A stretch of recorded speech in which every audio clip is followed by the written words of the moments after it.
Hello, I'm Eagle. Eagle Gardens 1 on Instagram, and this is fucking talking shit with Eagle, episode 840, featuring Mr. Michael Fang. Man, I am looking forward to this episode. Gentlemen, I have a lot of respect for.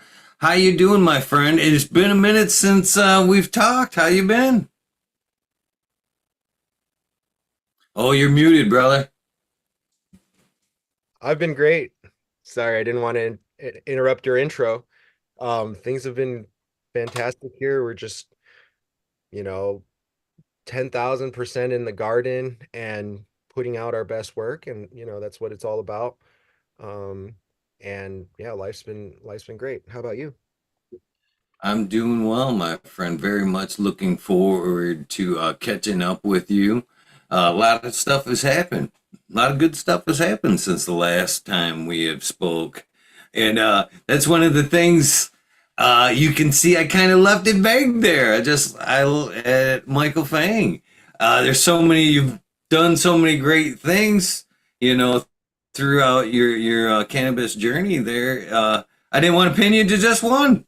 We stay busy. So you do stay busy, my friend. So the last time we talked was just before the organic cup here in Michigan. And that turned out to be a banger of an event. Had a great time. Of course, Mendo Dope was there, got their shirt on, and overall, an amazing weekend. I tell you what, I left that place. I got there both days about noon, and Zare tell you about kicked us out both days, and then drove home trying to stop at every exit along the way. I left in the middle of the night. Everything was closed, but I literally had the fucking munchies from being in that building for 2 whole days.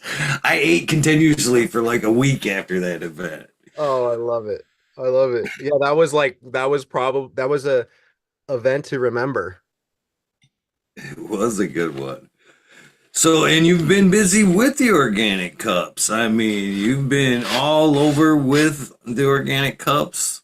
You want to tell us what's been going on with that since last time I seen you? That alone, super busy. You know what I mean? Super busy.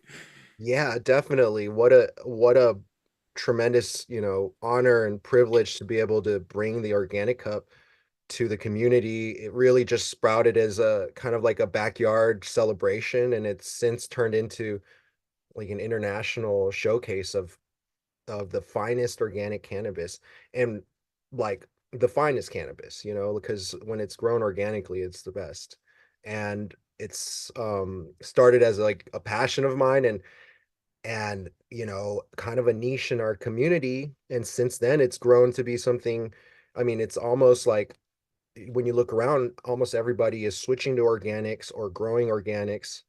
And we started this motion back with the Probiotic Farmers Alliance in 2012, and or even prior to that. And since then, it's just morphed into some amazing things. Like some people don't know, but at an Emerald Cup back in the day, um, I created a probiotic farming section, and in that section we hosted some of the early adopters and guys like Microbe Life and SC, EM and Organics Alive, and some of the guys who are still on the team today are still, were there. And Los Marijuanos was our MC. So to have him come, and perform in Michigan is like just coming full circle. And it's just been a real blessing and a, a crazy journey. So as you alluded to, we've since grown and have been able to take it to Europe. And we've had two Barcelona shows, um, and hosted it during Spanibus Week. And it's just a phenomenal time, and really grateful for the entire team and Big Cloud and just everyone who was a part of making it a reality. And yeah, it's just been an honor. So the Organic Cup is growing. We plan on bringing it back again this year. So in the fall and in the winter we're going to be hosting an organic cup here in Michigan as well as in New York City. So definitely love to have you be a part of that, whether as a judge or a media sponsor or a host. We definitely need to have Eagle there. I would love to be there. You mentioned another banger of an artist that played that weekend, and that was Pony Boy Lost Marijuana. Man, he put on a banger of a set too. And I've had the pleasure of running in that. The cannabis community can be awesome. A lot of good networking does happen at these events. And I was a pleasure to meet him for the first time at the Organic Cup, and we have crossed paths many times since. But yeah, what a band! That both, all weekend long. That was a good event, man. I got heads off. That was a banger of a event. So I am looking Thanks for forward being to there. that. Yeah, What are you smoking over there? I see you rolling up something. so this is actually a test subject of the triple X, which is a new strain that I'm going to be releasing in collaboration with NY Seeds, aka THC Czar, another old friend and ally in the industry that has been a huge supporter. He actually wrote the article that put us in the Hall of Fame at High Times, and he wrote that with Danny Danko, so that was kind of cool. And um, that was like 10 years ago. Since then, just been grateful to be able to build a relationship with him. He's been a judge. I've been able to judge with him. We've for a competition, and he is one of the breeders on Seed Bank. So, we also own and operate a seed bank called Seed Bank International, and we represent over 55 breeders, and one of them is THCR. So he's got a new spritzer drop and some incredible stuff coming out. And so I actually used one of the clones he gave me last year in Chicago, and I bred that to one of our best secret males, I guess you could say. He's got like candy gas, um, cherry pie type terps in it. It's kind of like a culmination of all my best strains. And yeah, so that's what's coming out. It's called the Triple X. Sorry, kind of went on a rant there. Oh no, no, man! This is your time. Rant all you want, brother. I have the pleasure of smoking some of your Z Face that Okay. Yep. from the other day, and definitely interesting. Nice high to it. Uh, very appreciative of it. You want to talk about maybe tell me a little bit more about what I'm smoking? Yeah. So actually, the Z face is the mom, and the Z face is Skittles Face Off OG cut. I'm not exactly sure how it was selected, but it was procured through Caesar. So I'm calling it a collab with him. And it's phenomenal cut, as you know. It's got that orange creamsicle vibe. And yeah, I one of our favorites. I hope you're enjoying it. It's been very enjoyable. Thank you. So you said something else right off the bat there that kind of I've talked about very the importance of throughout this fucking talking shit thing, and that's the importance of keeping a male. I hear a lot of breeders just randomly select males for different projects, and you don't hear of a lot of breeders holding on to good studs. You know what I mean? Why is that? And why do you? I understand why you do, but please, you know, enlighten everybody else what the importance of you know what I mean, keeping a good man.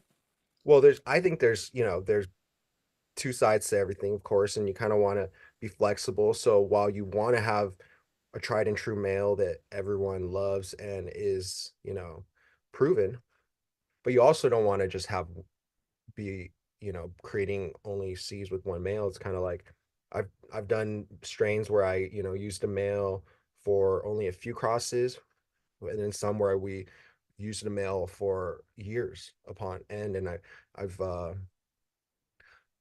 there's pros and cons to both. Some people, they first of all, it's hard to keep anything. Um, not not saying that with the right care and intention that it's not possible, but a lot of people, they lose males just like they lose female cuts. And so we put a lot of effort into our veg and keeping our plants at the utmost health, so it's like less likely that they're going to be lost. But also our males are studs. Like, they're literally the highest performing out of let's just say a large number. And we have a kind of a Spartan, you know, germination technique where we're picking like 1 out of 10 to even get past the seedling stage. And that just ensures that we have vitality and vigor from the very, very beginning. And furthermore, I put a lot of love into selecting the males that I work with. But at the same time, like when I create new things, I'm always curious about what's, in the new pack, and finding a new worthy male to breed with so I can continue the line, so I can have a new generation. So, I'm always looking for both, like, to keep and maintain amazing males, but I'm also always looking for new males. I think you kind of want to do a little bit of both. I think that if you keep a male for too long and breed with him for too much, it just gets kind of old. And it's good to further the generations. With each generation, I feel like there's improvements. So, we always like to hold on to something that works. We always like um, classics and things like that. But I think in order to evolve and keep the evolution, we have to select new males every generation. So I do keep males, and then I'm always going through new ones.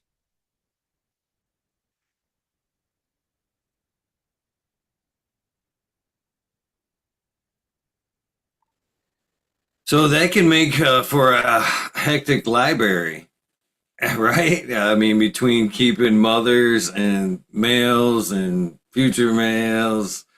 Um, so what's your process? I mean, do you keep smaller parents, like cup size, you know what I mean, and just kind of pull them ahead when needed? What is the proper technique for kind of keeping, amazing genetics long term? I think the key to keeping amazing genetics long term is to never let them get slow down. And I think slowing down is when, you know, you let the plant stay in a small root bound pot for too long,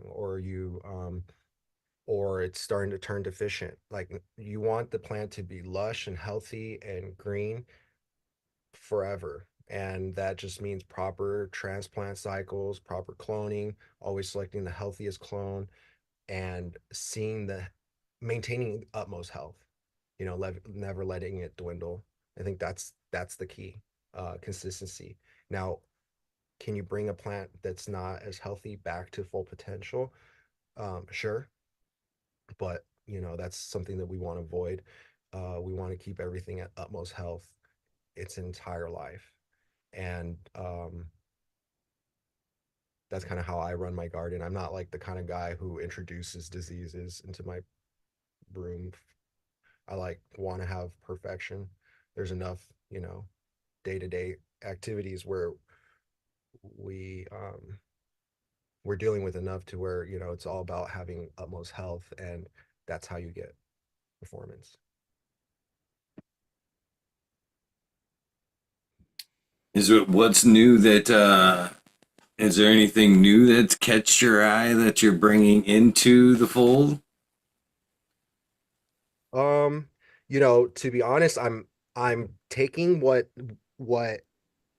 has worked and what is the most desirable strains from my library and from our archives, and just like fusing them together, creating improvements on older strains. And when I say older, that doesn't mean that they're undesirable. They're just the classics, and people want to see a new version of it, a new face to it. So like I'm taking classic OGs, classic sours, our grape stompers, and even archival genetics like our banana puffs, and things that we haven't, been breeding with for a while, bringing them back into the fold and giving them a new, you know, candy flavor profile, a new, aesthetic, denser bud structure, different things to kind of like keep the flower on it, like improving it with the modern repertoire, I guess. Um, so like if you were to grow some of my sour diesel crosses, have you're gonna be it's gonna, have make you remember like the classic sour diesel flavors and profiles and nug structure, but it's actually going to be less larfy. It's going to be more bag appeal. It's going to stay, tight, different things like that. I think that's really what it's about, is giving people what they love, but in a package that has bag appeal and can be sold at the end of the day. So, yeah, that's kind of like my my philosophy right now. I'm breeding. I'm not really necessarily trying to create something out of left field that's completely, you know, brand new. I'm using proven, tried and true genetics that have, stood the test of time.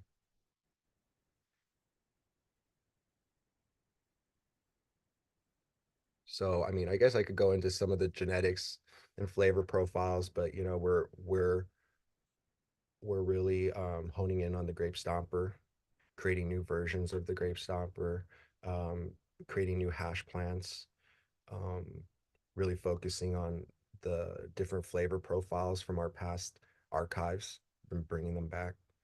So it should be pretty exciting. Um, One of the things that we're doing is we're actually like no longer listing the male and the female.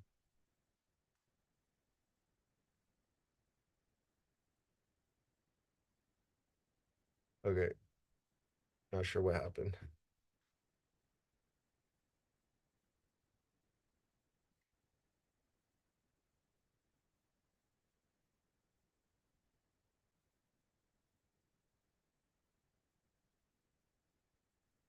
Hey, Eagle. So glad that you hung around for that. I kind of forgot one of the old school fucking pre-shows. Uh, if the internet goes out, you're in charge. I'm sorry. It's been a terrible internet week or two up here in northern Michigan. I wasn't So sure what to expect. Was I the only one on? yeah. There for a brief second. Hopefully it's the last time. But if again, you're in charge. Thanks for the heads up. Yeah, it probably would have been nice to get that pre-show, eh? I was wondering when you didn't respond. I was like, oh, I'm just gonna keep going. Oh, too funny. Too funny. So when you're where I mean in your travels in the last well, it's been a year. Where have been some of your favorite sites? Have you smoked some amazing cannabis outside of yours? I mean, tell me about a little bit about where you've been outside of, the events themselves. There's life that goes on behind the events. What you been up to as far as in the Yeah. travel? Yeah, I mean, really seeing a lot of beautiful, amazing cannabis all over the world. I mean, mainly like going for my trip to Barcelona, we got to see the European perspective and seeing just incredible growers all over the world. What really excites me is the organic scene. That the fact that almost all new growers are growing organically and pushing the boundaries of what organic can do. And so that really excites me. Just um, my goal is to really find the best growers, to find the best product out there that's grown with care and intention. Um, and it's rare, but they're out there. The hash is amazing in Europe. Um, we I've had the opportunity of judging and seeing entries and shows from the events here in Michigan to the events in New York, and just meeting awesome people. Yeah, I mean, I don't know. what to say except I love the fact that quality across the board is seemingly improved in the industry. People are learning how to grow, how to harness the potential of the plant, how to cure, how to dry, how to process. I think it's amazing to see the overall growth. And like I said, the fact that it's organic so that I can smoke it and that I don't really have to have the fear of like what are people spraying, what is being used in the grow, because um it's becoming more standard as to like how to grow correctly. And weed is becoming more smokable by the day. And it's I'm always looking for cannabis that absorbs well, that sits well, and that elevates me without, you know, fucking me up. And honestly, I'll say it's hard to find, few and far between. But the fact that it's out there and that good weed is being grown is what excites me. I also love the idea and the fact that a lot of people who were historically not organic have taken a more organic approach, and you see big companies switching to organics. To me, that's the future. Um, and the proof is in the smoke. The proof is in the fact that uh, I could take the largest bong rips off of this stuff and go into a trance. I physically need to absorb as much of this as possible, and I can't have toxins in the way. So, yeah, that's what I'm always looking for, uh, and really enjoying it. Really enjoying putting the cups together. Shout outs to Toro for sponsoring our shows and the the trophies and honoring the best growers out there. Anybody out there who's striving to grow the best organics, it can be done in one under one light. It could be done in one with one pot. It's just about the care and the love and the perfection. And so I think good cannabis is good for everybody, and I'd love to see that becoming more of a norm and a standard. So um yeah, I honestly, like, at the end of the day, I love my weed and I smoke this. And um something about the herbs, the medicinal mushrooms, the you know purified water, like everything we put into it does make a difference. And I think that's what I love about it. So at the end of the day, yeah, I honestly just like smoking my weed. I don't blame you. It's good weed. And B, I believe that to be very true. I just yesterday was in a Walmart parking lot trying to explain that to a gentleman I was passing seeds to. He had taken a little break from growing and had to, purchase some from the dispos. And he's like, man, it looks fine, great, it smells great, but man, it just doesn't have that high to it and that my shit does. He's like, man, and I'm not a great grower, but man, I just pull down a little bit of my shit and I get high off it. Right. And I'm trying to explain just kind of what you're saying there, your interaction, the love you're putting into it is, as crazy as it sounds, is a huge key ingredient to growing that plant. And I think when it comes to larger scale, they just don't get that personal interaction and love. You know what I mean? So I believe that's very key. That love, the organics kind of brings the love anyway. I think. I have definitely found a very more spiritual path, in the last 3 years and trying to understand organics, moreover, what's going on in living soil.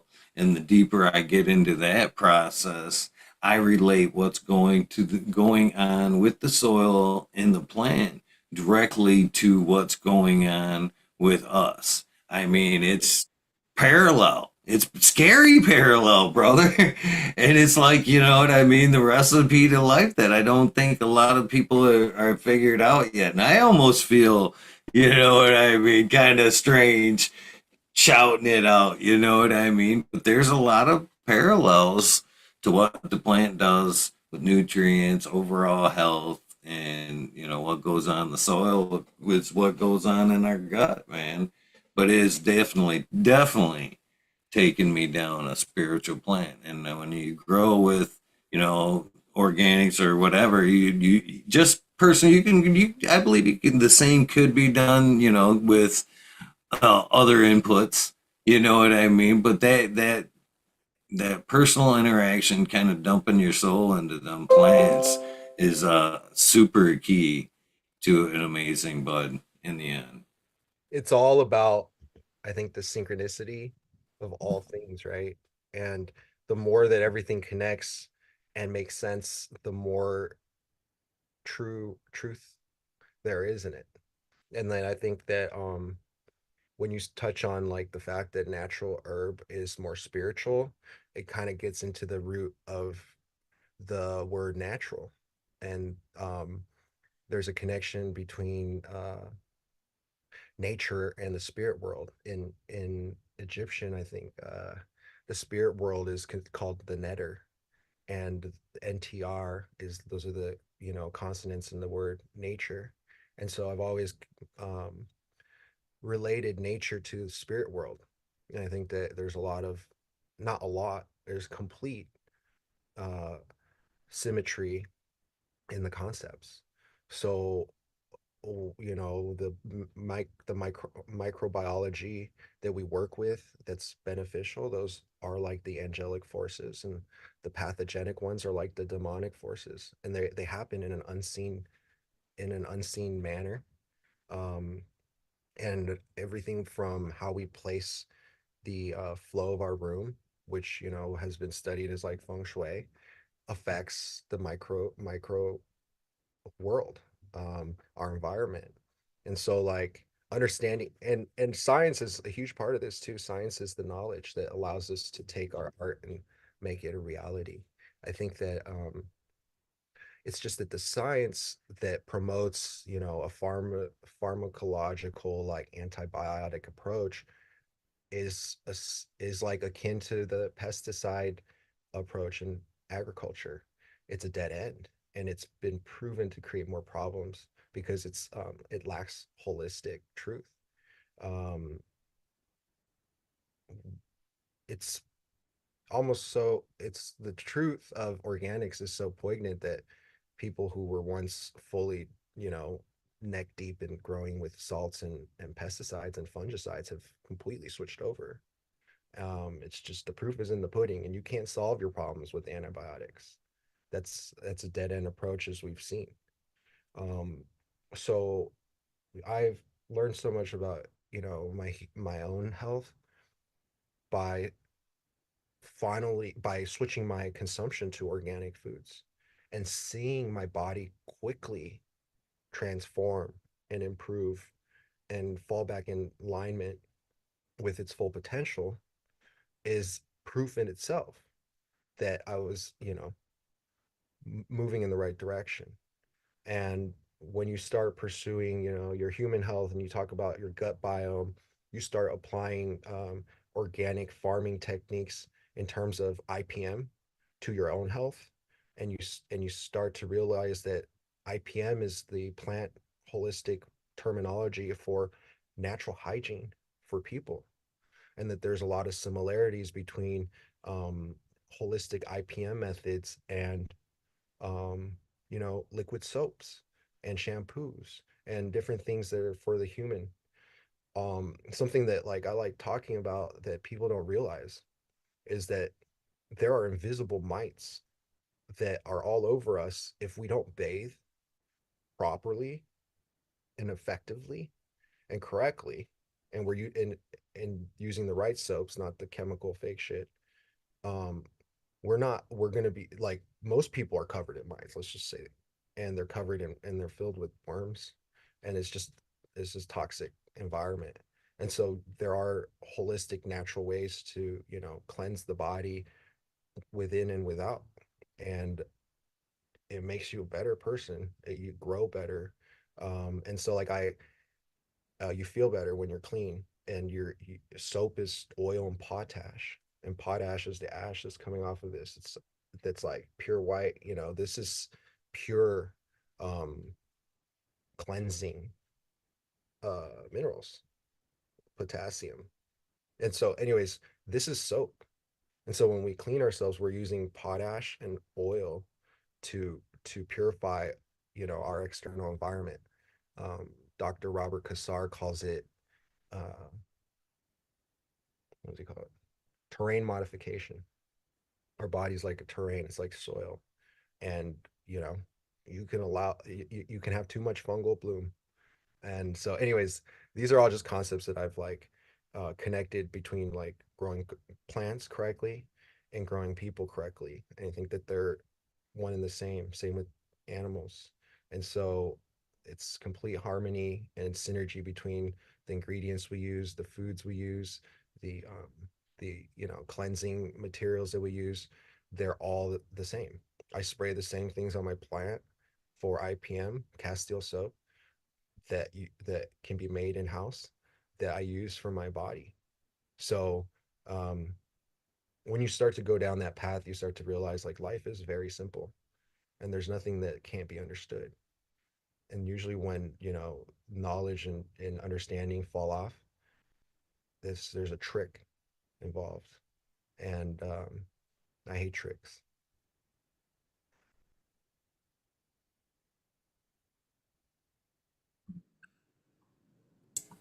I just couldn't help but notice my roof's leaking.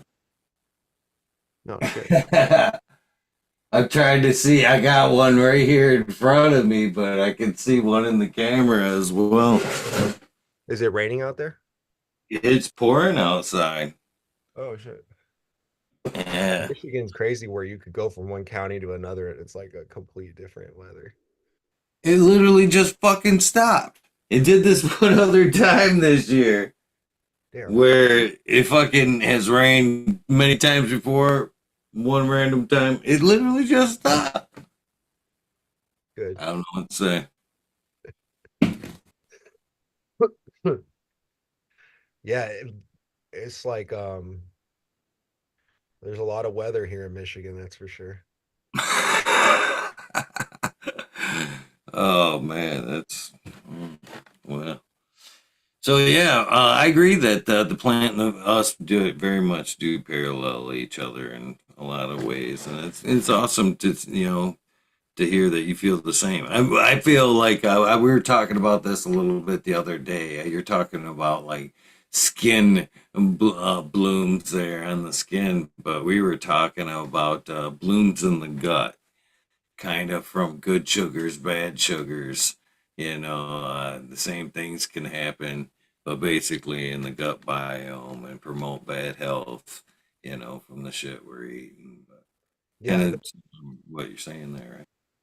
yeah, like Candida, which is a horrible Candida albicans, a strain of um, fungi that lives, and breathes in and out within our skin and kind of like penetrates through the organs and feeds off of like our sugar addiction or it can create cravings for sugar. It's, causes body odor and itchiness. Usually these symptoms are a combination of different strains of bacteria and fungi along with microscopic bugs that are creating like the itchiness, the rash, and different things that people experience all the time. So when people have skin problems, what I recommend is you take a bath with Castile soap, keep it simple.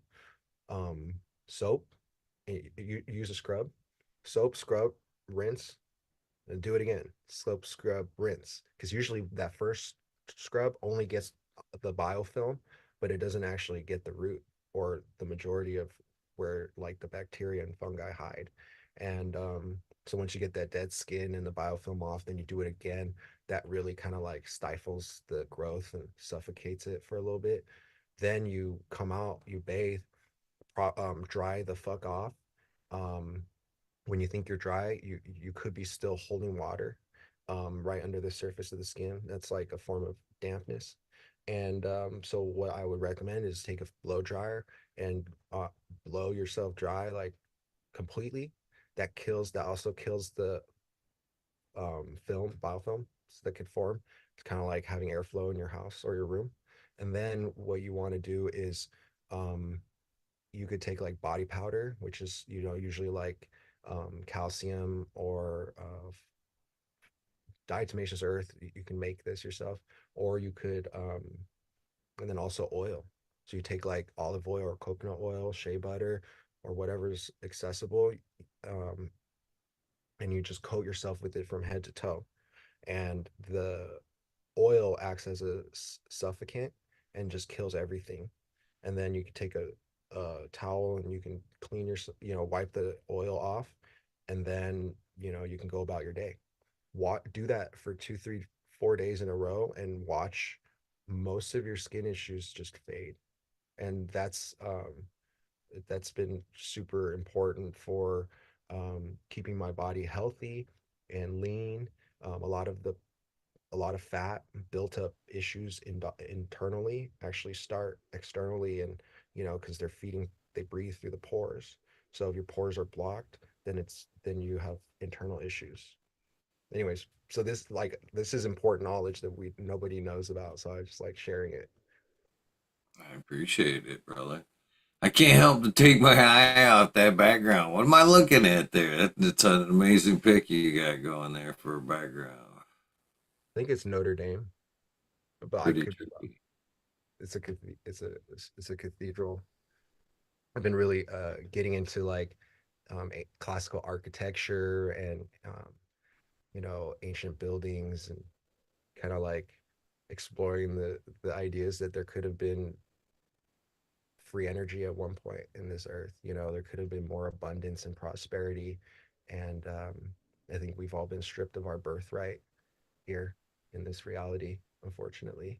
And so, it's inspires me to look at architecture from a previous age where people understood, syncretism and holistics, and had the health, prosperity, and wealth to build to their, wildest imaginations. So that's kind of the inspiration to a lot of the recent art and themes for the Gage Green Group. That's pretty awesome, and I can dig it. I can really dig it.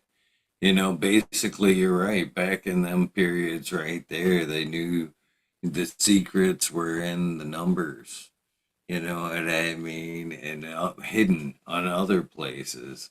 And if you did the proper mathematics, you could pull off some amazing shit.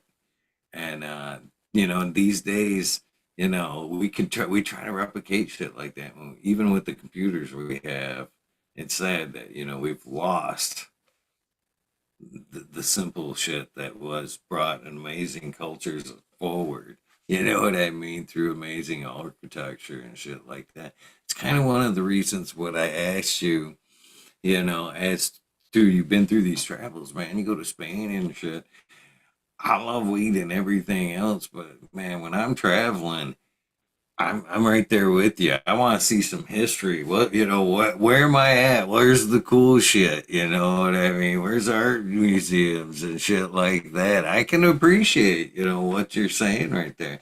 So that's why I asked, man, when you're fucking traveling the world, you make it to Spain, it's cool to, see what your cannabis shit, but along the ways, you gotta fucking stop and go fucking stop the car. Stop the car.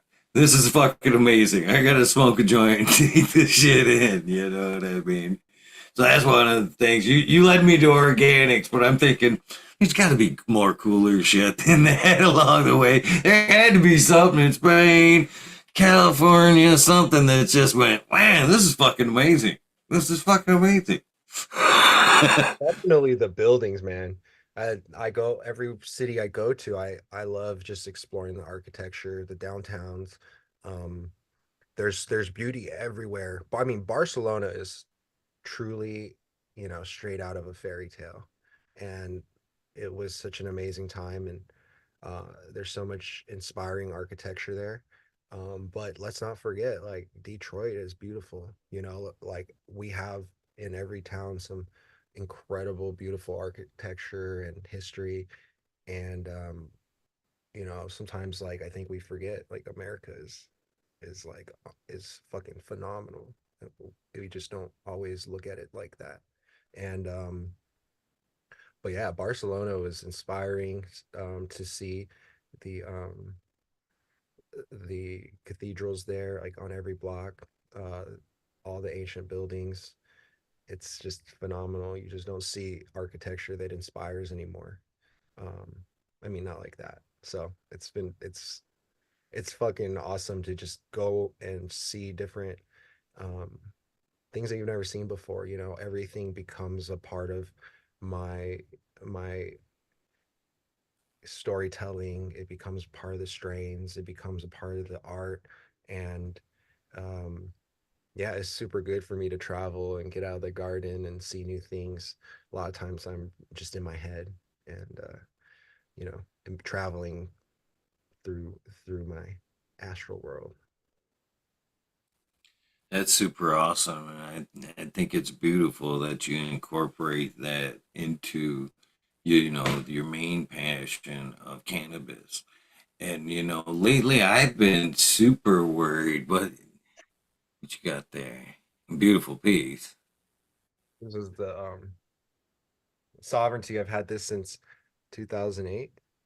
Nice. It's a pillar perk. It's one of the most.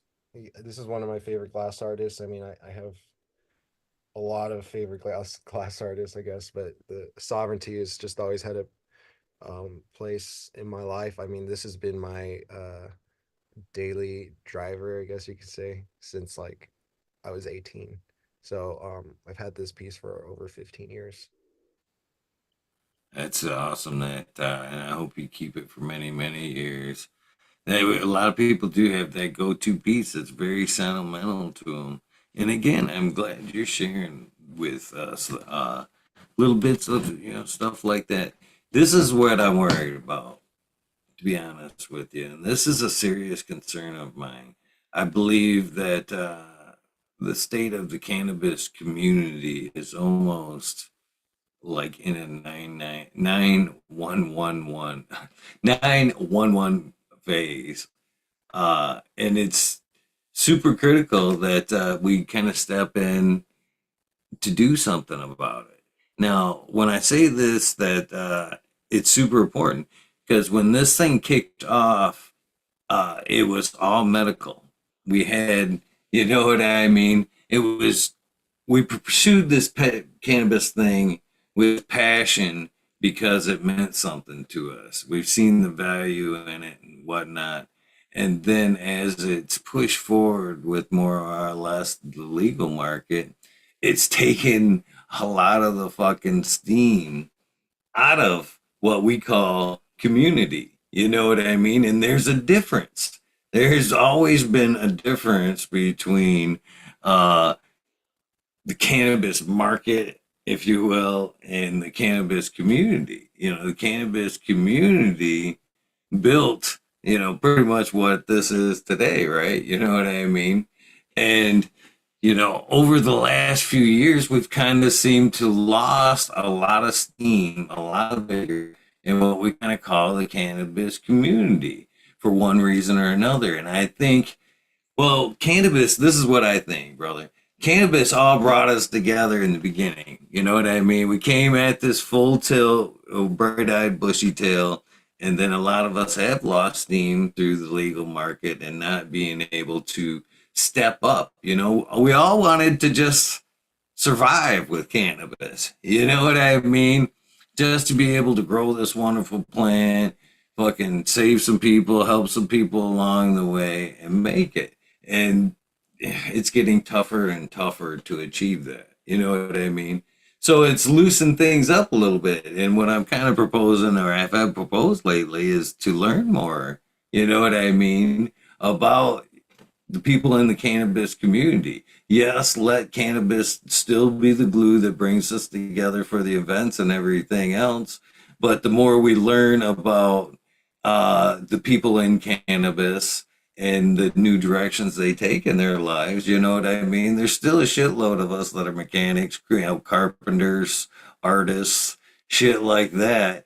And yeah, we can get together and let cannabis kind of breed us in, but we should still be finding out and supporting each other in life in general. You know what I mean?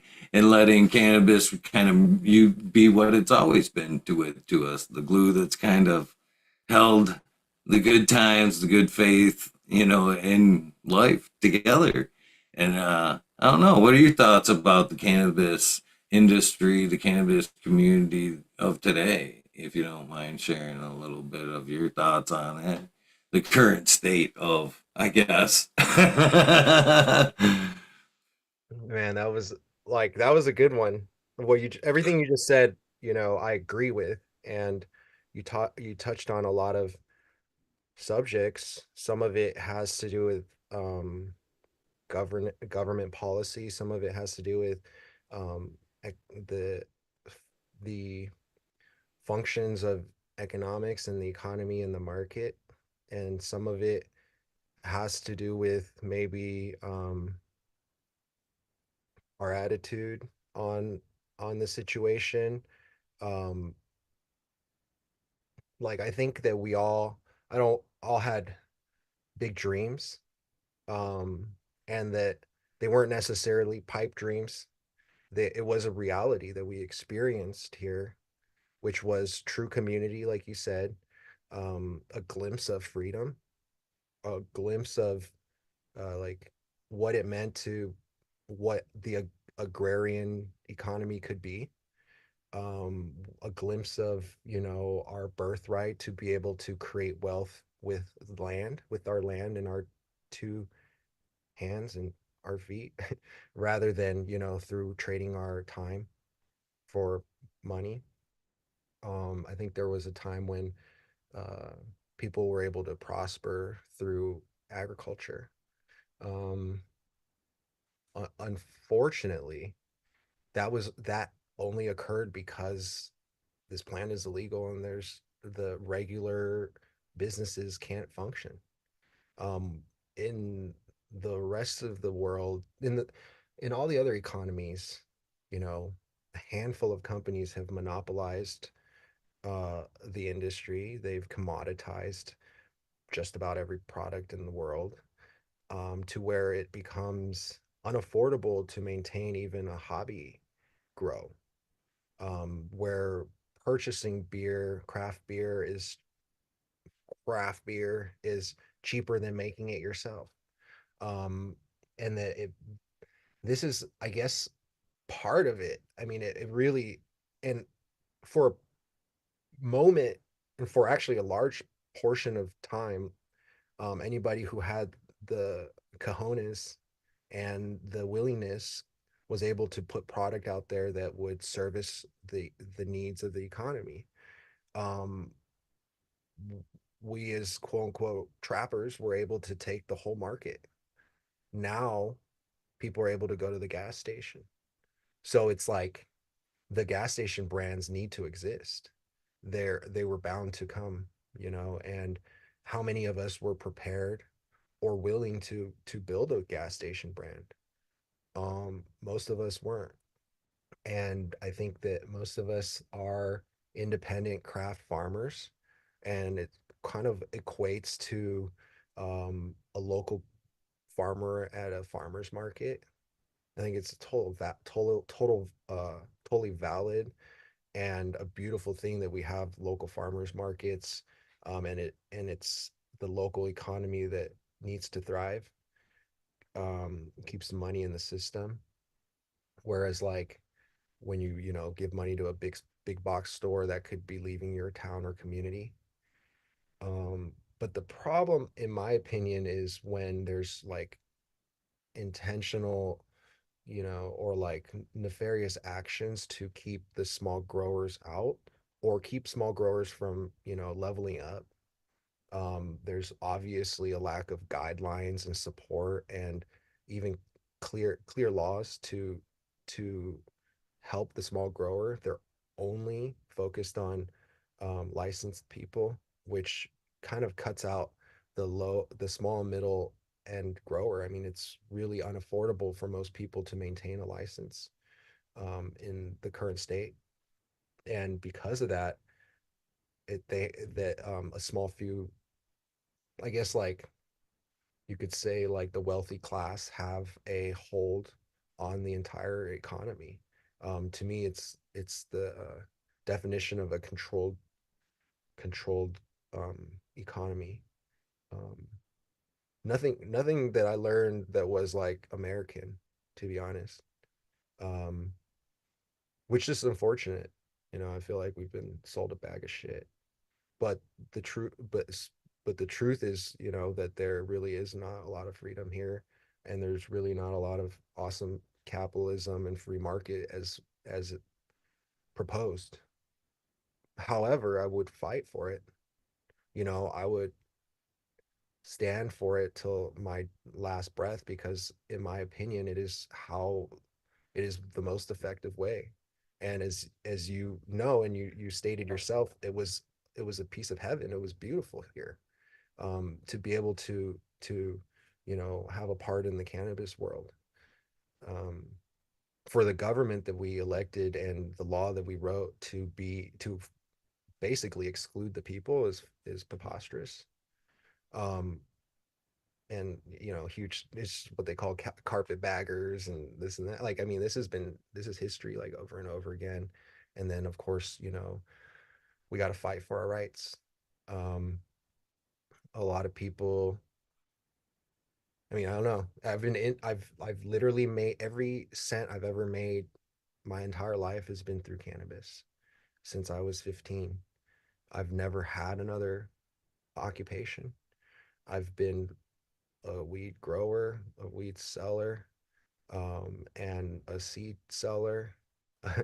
And you know, I'm a 100% in this game, 100% independent. I own 100% of all my organizations, or I have only equal partners. And the fact that it's a struggle and that I'm not in dispensaries, um, I think is testament to just how difficult the game is. But you know, I've never quit. You know, I've been arrested like twice in just the last 4 years or whatever, and they and like beat up on the side of the road, um, faced faced billion-dollar corporations, like as a single individual, and not with not a lot of help. Nobody really, like, you know, that. I mean, we're just doing this because this is all we know. And but I can definitely share my opinion. I could, you know, have my criticisms of how things could and should be ran, but you know, we're always just nose to the grindstone, focusing on doing our best work, and we've and try not to let the noise bother us. And yeah, fortunately, we're still here. Yeah, I can definitely relate, brother. I kind of hinted the other day. It sounds like we have even more in common than I initially thought. They're saying in chat too, they're having a little bit of hard time hearing you. By the way, I just wanted to throw that out before we got going. Oh, But that's why I want to see this thing survive. You know, it's more and more important to me that this thing survives. You know what I mean? Because we did. There was a lot of us that wanted to finally make that transition off into cannabis 100%. I've been there right there with you, brother. I have cannabis.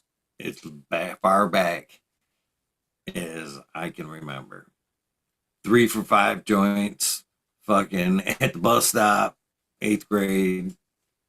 I was on my own from 15 on, and yeah, I've had to use cannabis for a lot of different things throughout my life, and selling seeds as well. A little way later, but it's in there as well. But what it means to me, and has definitely transitioned throughout life, as far as just getting high, it being a medicine, me refalling back in love with it in a big way through cultivation, seeing the power of it as a medicine, and then trying to transfer over from, trying to step out of that, uh, illegal life. I'm not gonna, through selling weed. Obviously, we're talking about time spans that aren't, you know what I mean, transcend things. You know what I mean. So yeah, at one point we made the risk to do whatever. I had later in life kind of had kids and had to walk that. I got to be a carpenter. You know what I mean? Lay low and try to not to do as much weed activity bullshit. But I can relate with you, and I would love to see more and more people like yourself, myself, be able to transition into more growing cannabis again. And I am praying, I'm grateful for the legal market. It still brings people cannabis and stuff. But what I'm seeing is it's gonna backfire on them. They tried to Walmart our asses. They tried to fucking come in, set up the big shops, run out all the local people. And that's what I'm saying about this, the whole thing. You know what I mean? Buy local, sell local. You know what I mean? By that, I mean reach out to people in the community. When you've got problems and you know somebody can handle that, support the person in your community before you just will stop at a random gas station to get something fixed, or you know what I mean? Try to put money back into your community through, everyday stuff, cannabis stuff, support the engine 100%. But I think this is going to backfire on them through everything what they say. Through the legal market, there's more and more people that say that we don't have as much heart as it used to. You know what I mean? And through that, they're going to get tired of being able to go buy that cheap cannabis right off the shelf, and they're going to demand craft. They're going to come to events and they're going to smoke good weed throughout, you know what I mean? And they're going to go, where did you get that? You know what I mean? And they're going to realize it doesn't come from the dispensaries anymore. You know what I mean? And they're going to want craft cannabis again. And then craft cannabis will come back tenfold. You know what I mean? Because people will be tired of the few flavors that they're offered that doesn't have, it'll just affordability. They will go back to demanding an amazing cannabis again. I fully believe that. So I hope we make it, brother. I hope we can make it through all that shit.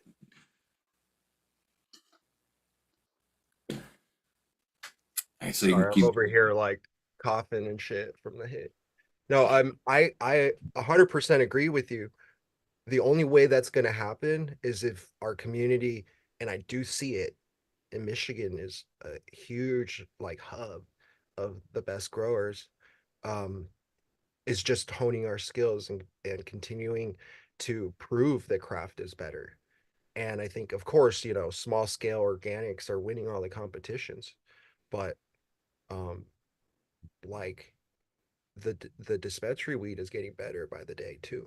It's worth keeping that in mind. And a lot of the best growers that have shown their skills to be, superb have been able to land grows in metric. Uh, what does that mean for the smaller grows? I do know as you scale up, quality usually declines. It's usually harder to grow more. Um, and the SOPs don't usually just like scale one to one. So we have it's truly about competition. It's really truly about what stands out. If the product and the dispensaries are good enough, then or that there's not a clear difference, then people aren't going to travel the distance. People aren't going to pay the extra if there is extra, whatever it is, to get the caregiver craft weed. So we have to keep, you know, elevating, keep improving, and honing our skills. We can't rest on our laurels. We can't expect last year's packaging or last year's product to make it this year. And that's not all about packaging, of course, but it's just like we have to keep getting better. And that's basically been my main focus, is just to hone our craft, put in our utmost into everything we do, and show that we belong here and that we can actually, carry the torch. A lot of people, whether they're faking it or there's, it's like an industry plant here and there and whatever, prove it. It's in this, prove that it's in the sauce, like show show us that it's actually better. And I do think that you're right. There's something missing in the cannabis. A part of me believes that a lot of it is the beneficial biology that actually is innate and could be beneficial for humanity is irradiated in metric. However, um, on the caregiver side, you're getting like the full effect, like that raw milk versus the pasteurized milk. The big box store can't take the risk of selling the raw milk. You got to get it, through a side route. It's just better for you. End of story. You know what I mean? Like, and both serve a purpose. But at the end of the day, like, I am promoting that the raw route. I'm promoting like the natural way. Of course, this might not be for everyone. There's a time and a place for everything. However, um, from the beginning to the end, from when we were selling $40,000, $40 seats to $40,000 seats. Like, I've always been about independence. I've always been about potency, and I've always been about doing my best. And I do believe that that's the key to succeeding in this market, whether you're, a large MSO or you're a small independent grower. It's just truly about creativity. There's going to be a lot of people that are going to be unable to compete. There's more regulations, there's more red tape, and it's becoming more and more difficult. Hopefully, that we can continue to fight and present a route for the independent craft boutique market to exist. Um, I am, I believe that it's criminal to prevent a clear segment of the market from participating legally, and that's like cartel activity. I want to see the best person win. I want to see everyone be able to have a chance, and that benefits me.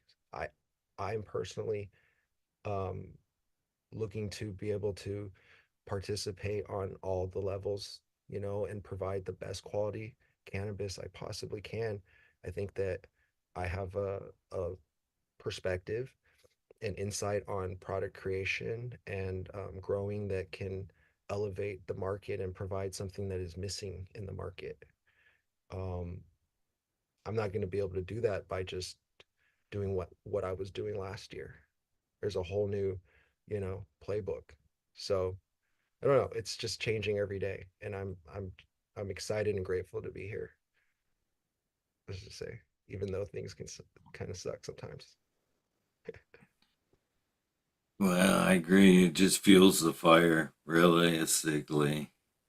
It's what Jim Rohn says, uh, don't give me don't answer the problem for me, tell me how to be, better, how to solve the problem myself, you know what I mean? And sometimes when shit sucks, it forces you to dig deeper and find answers obviously we may not have had when the suckness started.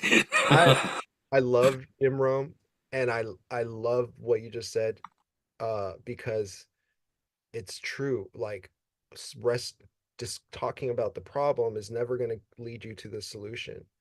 Once you know the problem, you can move on. You're seeking the goal. you're seeking the solution. And like it makes me think like, okay, so we empower the caregivers, create the infrastructure, force the government to recognize this section of the market that they've been neglecting and punishing, um, and create clear opportunities. Um, to me, like on the from the breeder side, that's I have a similar goal, which is to see people who breed get royalties. Like they don't even have to. You shouldn't even have to go ask for it. People shouldn't be necessarily. And I'm saying this more like, let's say dispensaries that are selling Mendo breath, for example, like they should. There, that's a clear trademark infringement if you want to go there. Like tons of breeders who are even just breeding in their basement are creating gems that are being used like by the entire industry to create like billions of dollars in wealth. This is a $2 trillion industry. Excuse me. So it's like, why are we um, neglecting the creatives when? So that was like that's been something that I've been exploring. I already know that eventually these things are coming, but will they incentivize and benefit the independent breeder, or is it going to be used as in a predatory manner to exclude the breeders, as we've seen in all other aspects of the industry? So the fight is, how do we promote independence, independent creativity, and prosperity, so that you don't have to sign a slave contract or a 360 deal to be able to put your art out into the world? And that's um, super necessary uh, to create. I mean, it exists in every other industry. So I'd like to see it here. I've heard the term slave contract used a lot in the music industry, but not so much applied to the cannabis industry. Could you elaborate on that term and how it applies basically to the cannabis industry? Yeah. So I mean, like that's a good question because you're right. It's like often used in music, and I think most people in the audience can relate to, you know, a story that they've heard or they know about where a label or some kind of publisher has basically screwed over a musician, either taking their royalties or their publishing, or, pays them. They basically get a low ball advance on a shitty contract that then makes them basically enslaved to the company for X amount of years. Um, that so like there's so many parallels between music and cannabis that it's like uncanny, but music is only like a 50 to $60 billion industry. They technically tend to pay 10 to 15% to their artists out of that chunk because there's so much involved, right? From distribution to retail. Everyone needs their piece, but the artists at least have 10 to 15. Um, in our industry, there it's zero. And I've looked at a lot of contracts. Um, and sorry, going back to the slave contract thing, I've looked at a lot of contracts in our industry that have not only been somewhat, tricky, they've been full on, like, in my opinion, allegedly slave contracts, ones that are meant to, it, put my life at risk and also jeopardize everything I've ever created. Um, and had I signed, probably would have lost everything. Um, and someone could potentially benefit off my death. And the contracts were worded in ways where, they could be modified without my consent, et cetera, et cetera. Um, all these things have like been handed to me, I guess. Like, and when I negotiate the terms or I correct them, usually the deal ends there. So like it's very predatory. Um, it's very like master slave type relationship. Um, for that's the kind of attitude that I've that people that the bigger companies have treated me. And I'm like a dominant legacy player, at least in my opinion.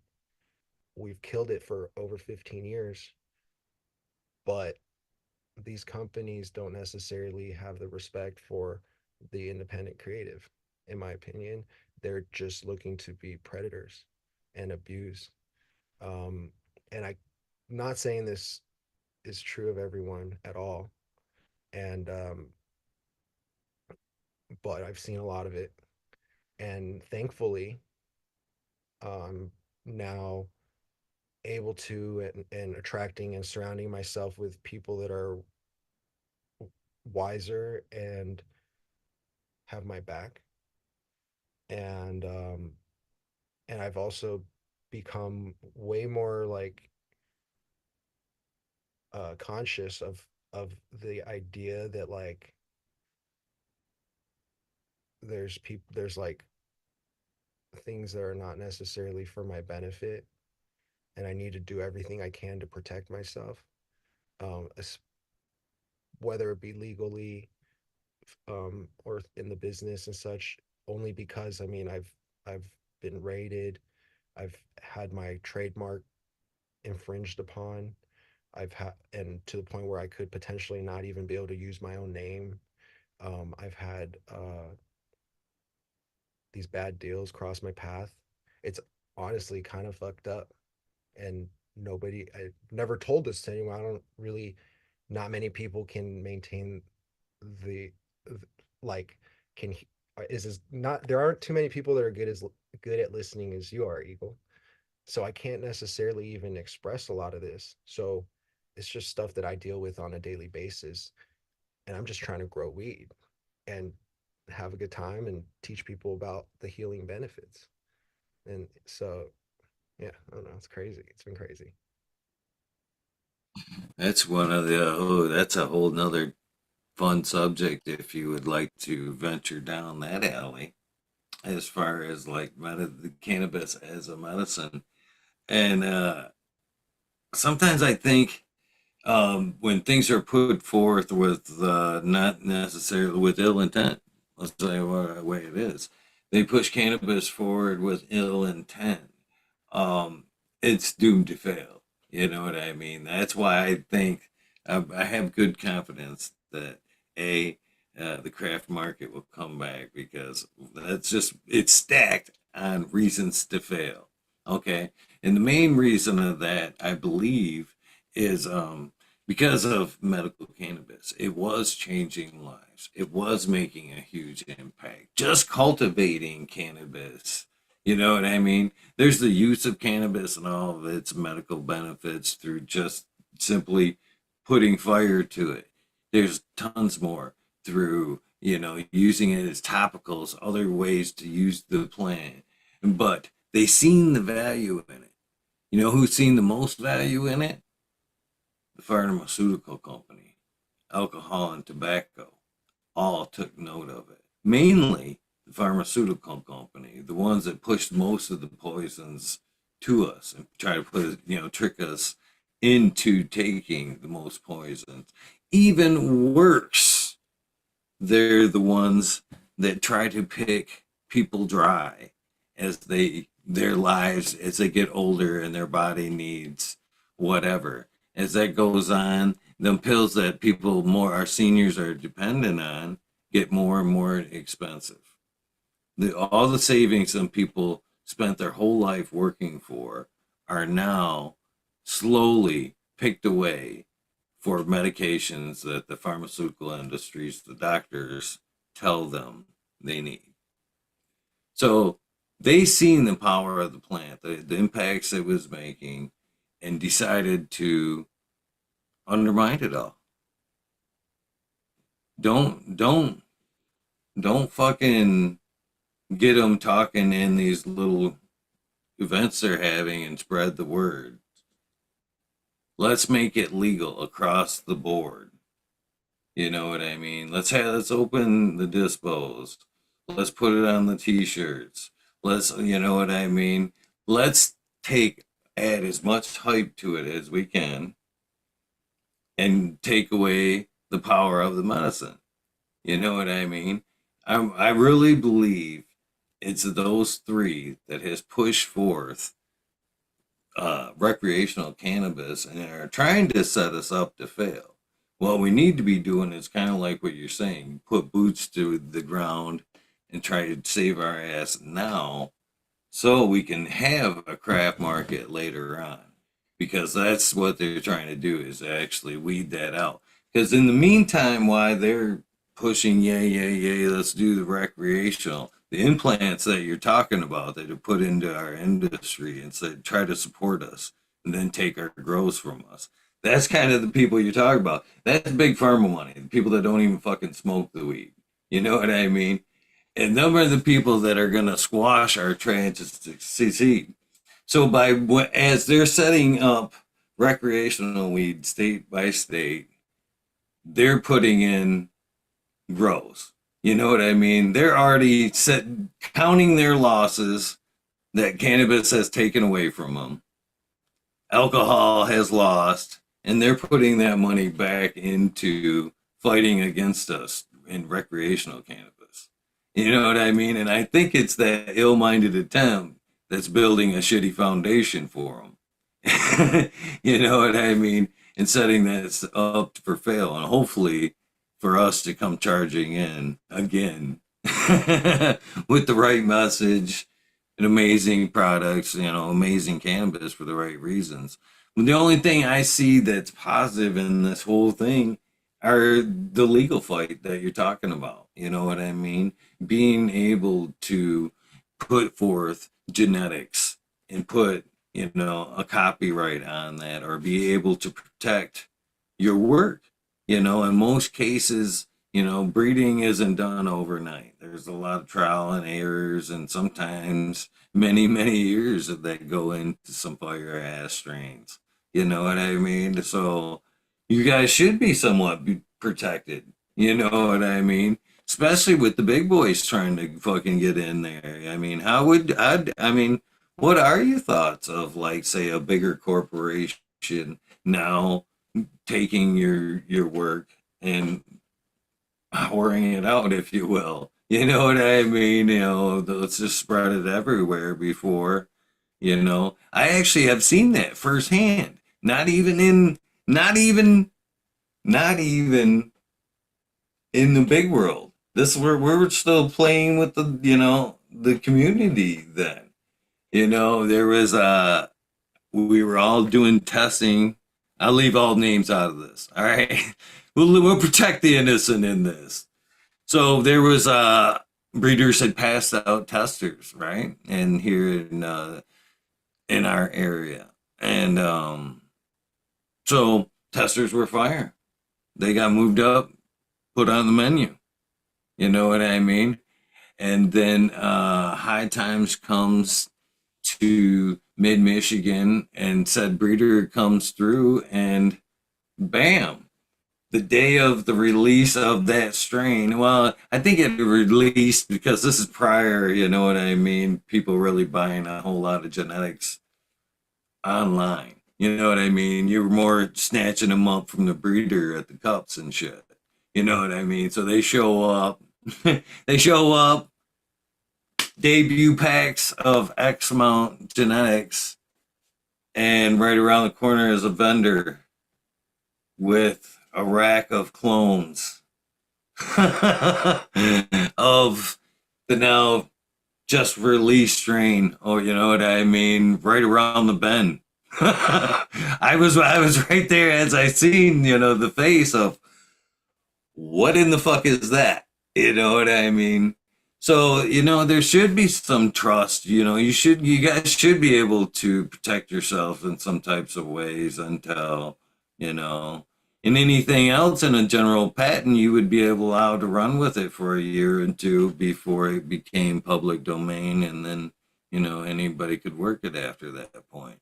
I don't see that same harm in breeders being able to have them same rights where they put something forth and be able to protect themselves, for and I'd like to hear before we go too far. I'd like to hear your thoughts on this.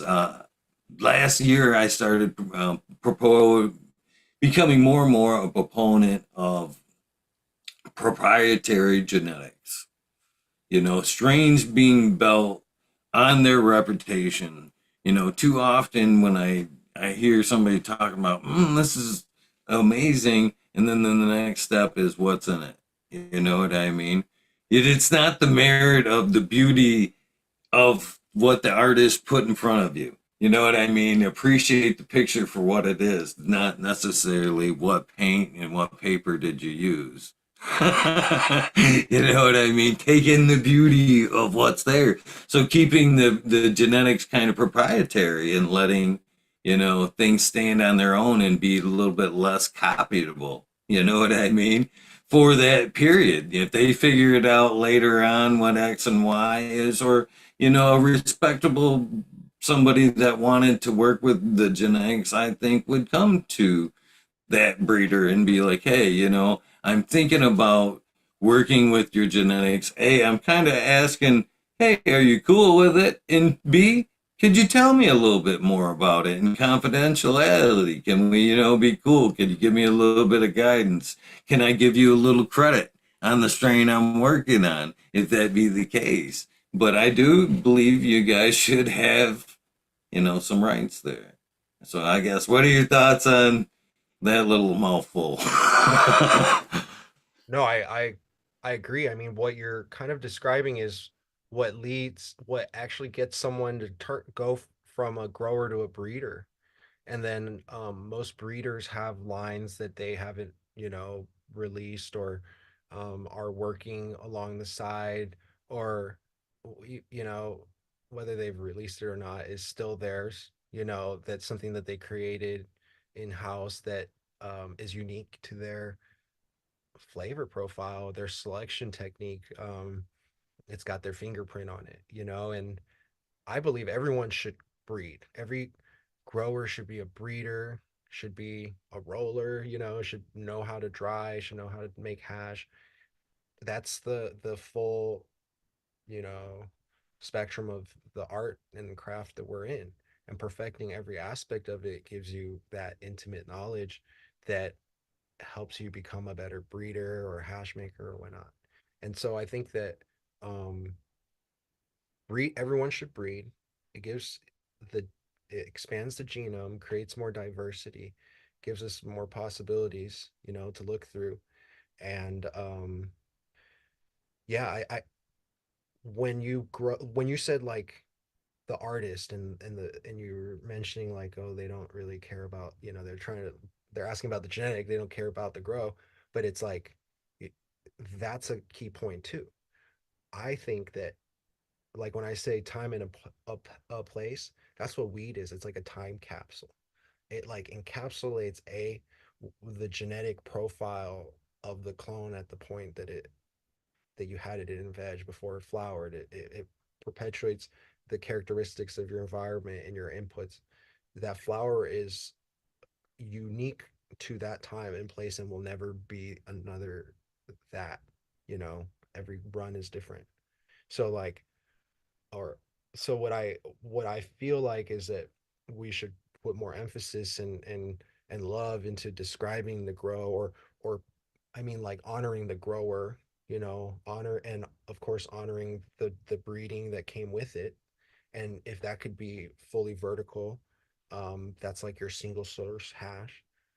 But from a genetic and grow perspective, it's the most beautiful thing, and it's the full essence of, being a grower. um so like, I think it's truly what everyone should be doing. And when you say the word proprietary, that implies ownership. And of course usually, you know hard to protect ownership without regulation, which means government. um I think that a lot of people don't like the idea of owning genetics, of breeders trying to claim ownership of genetics or whatever. Um, but I think that, of course, I may be biased, but that breeders who, like you say, have put a lot of time and effort into their craft and have created something that's uniquely their own should be able to claim ownership of that time and place, and uh and their blood, sweat, and tears, the all that equity that went into creating the seeds that was purchased. um I think like should be able to be like, at least we should be able to get royalties on it. You should be able to not have someone necessarily take it and and make infinite copies of or whatever without at least crediting or giving you a little bit of it. I don't know, like there's something somewhere in there where we can figure out what's fair. I think that uh yeah, there's just something unique about putting your touch to something, even a clone. When you if you've preserved a clone for long enough, it's actually growing unique to your environment. Um, I kind of put a higher price tag on my clones because, in my opinion, I've treated it with the utmost care and love for a decade, let's just say. It deserves and to be valued at higher than someone who's feeding it some basic salts and, um, in my opinion, abusing it genetically. So, that's kind of how I look at things. And yeah, ownership, genetics, um, government. There's going to be there's already like a plant certification and plant patents that usually only benefits like hand select of like wealthy individuals, like I guess you could say, who have the ability to function within that system. It would be in all our best interests to be able to figure out a way collectively to create something that empowers independent creatives to tap into that system and claim what some layers of protection. It's going to exist. It already kind of does for other plant species. Um, Anyways, just rambling, but someone was asking me earlier, like, why does someone think that they can own a plant? That was one of the questions that someone had asked in the DMs. And I said, well, why does someone claim ownership of land? I know we don't really truly own the land, but we at least can keep people off our property by law. And it's because, and then the person said, well, um, like why would people do that either? Like people argue like nature and land and everything should be free. But then I said like, well, so what if I just borrowed your phone forever? Like if at some point like there needs to be property lines. And I think that readers understand when their when their art is being used respectfully, and then some readers understand when it's being used disrespectfully. And that's kind of like how I put it these days. Is it love and respect, or is it like the opposite? Because it's clear, sometimes. So anyways, I just yeah. Anyways, I really kind of lost my train of thought, but that's where I kind of see things with genetics. Yeah, I do kind of see that both ways on, like, say, the ownership of, like, it is a plant and stuff like that. But in the same aspect, back to what you put into it, you've created it. You know what I mean? I'm a carpenter, not necessarily the things I build. You know what I mean? I don't claim ownership of the maple tree. You know what I mean? I just took parts of it and made something beautiful out of it and then put my name on it. You know what I mean? Exactly. When you put your time and effort into changing nature into something unique, and it doesn't exist anywhere else, it should be yours. I mean, like for someone to come and say like, "No, I just want to sell it," or "I want to take your name and say it's mine," would be like preposterous. There'd be some kind of process for that, But in our industry, it really doesn't exist. And we stand on the shoulder of giants and people who've bred incredible strains before us. I think it'd be awesome if everyone got paid. I think that if I was like just starting, I would be like, yeah, everyone breed with my shit. It's great. And I still would like to see that. I still want to see that happen. But I think with love and respect. Um, at the same time, like when I collab with other breeders, like I'm splitting it with them. We're doing 50/50s. I'm trying to be as fair as possible. Um, that you don't see anywhere else. In fact, like I don't get paid on most collabs, like it's just like there's not a lot of respect. Um, but yeah, like it's you put your love, you put your art into it, and when you start seeing billions of dollars being made with a trademark or a name you created, let's just say, or a strain you took to market and popularized, and people bought the seeds and then used that to, make millions and millions of dollars off of it. It's You would think that you would get a cut or something. I don't know where that boundary is, but most people don't experience that. Some people may see their strain go worldwide, but wouldn't it be nice if they were able to build, generational wealth off of it? Because it's hard to have multiple hits in a lifetime. Um, and a lot of breeders, like the breeder of the cherry pie Kush, th- um, is seeing their work becoming the standard for the majority of the industry, but getting zero credit or recognition or any kind of even a penny off of it. So it would be really cool to see that change, and that would incentivize creatives and artists to do more of this amazing work. But right now, it's like, why would you do it? You might just keep it for yourself, or I mean, there's just no prosperity there.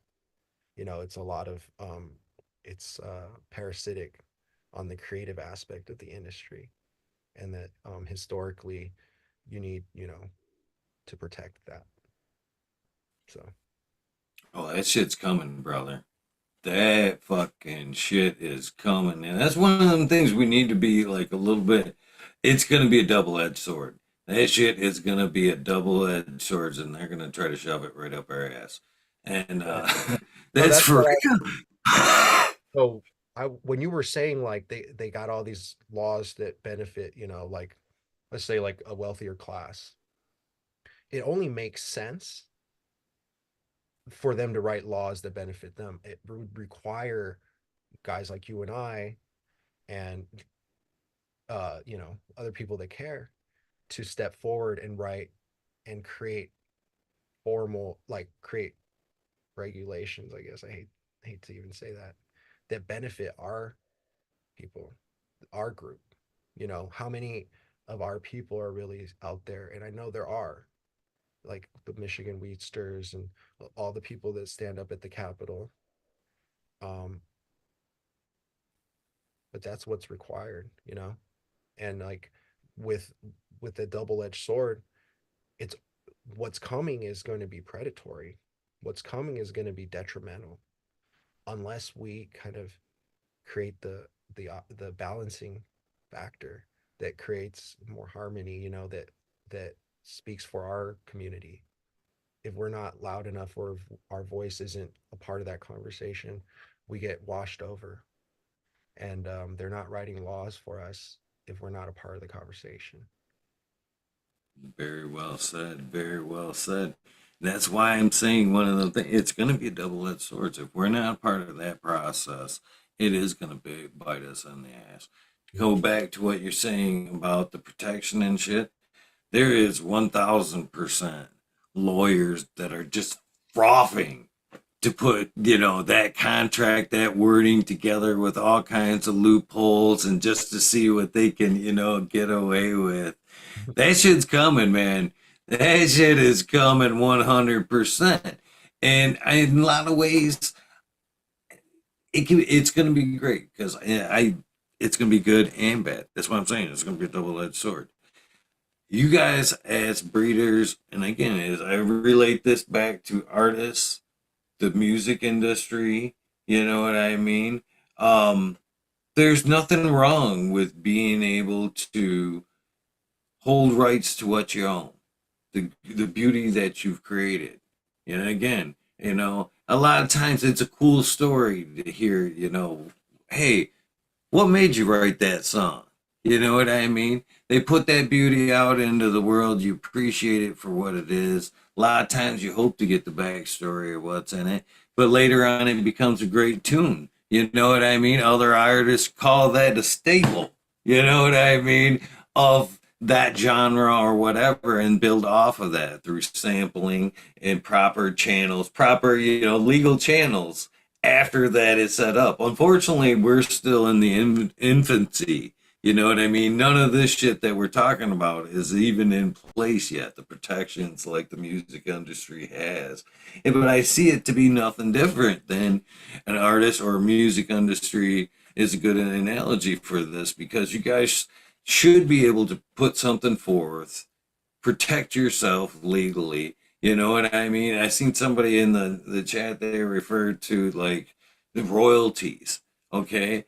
I don't see the problem with like say you create an amazing strain, you put the flower out there, everybody likes it, and you are now controlling quality control of what hits the market. You know what I mean? You're kind of controlling your vision. Same thing with the creation of a strain. You know what I mean? The end vision isn't always the beginning. You know what I mean? Mad scientist, this is great, but next round I'm going to do better. You know what I mean? But when you get to the point where you're like, this is the release, you should be able to protect yourself for a minute. You know what I mean? And when it comes to that point, you should be able to have some type of rights. And when it comes to, you, again, your choice. You know what I mean? I created an amazing strain. I decided to let this out initially through clone only.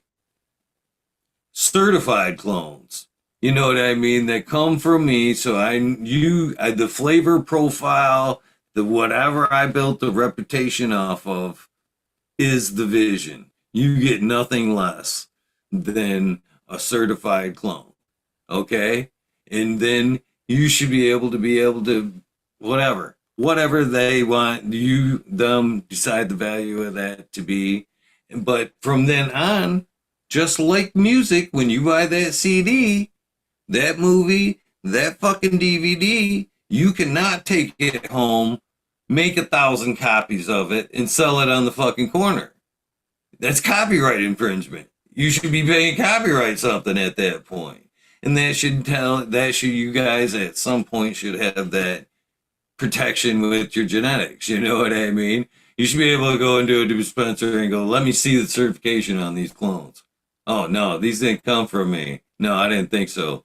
Fucking put these in the garbage right now. Or otherwise my lawyer's going to be here in fucking 5 minutes. You know what I mean? I don't see, at some point, I hope that comes into play.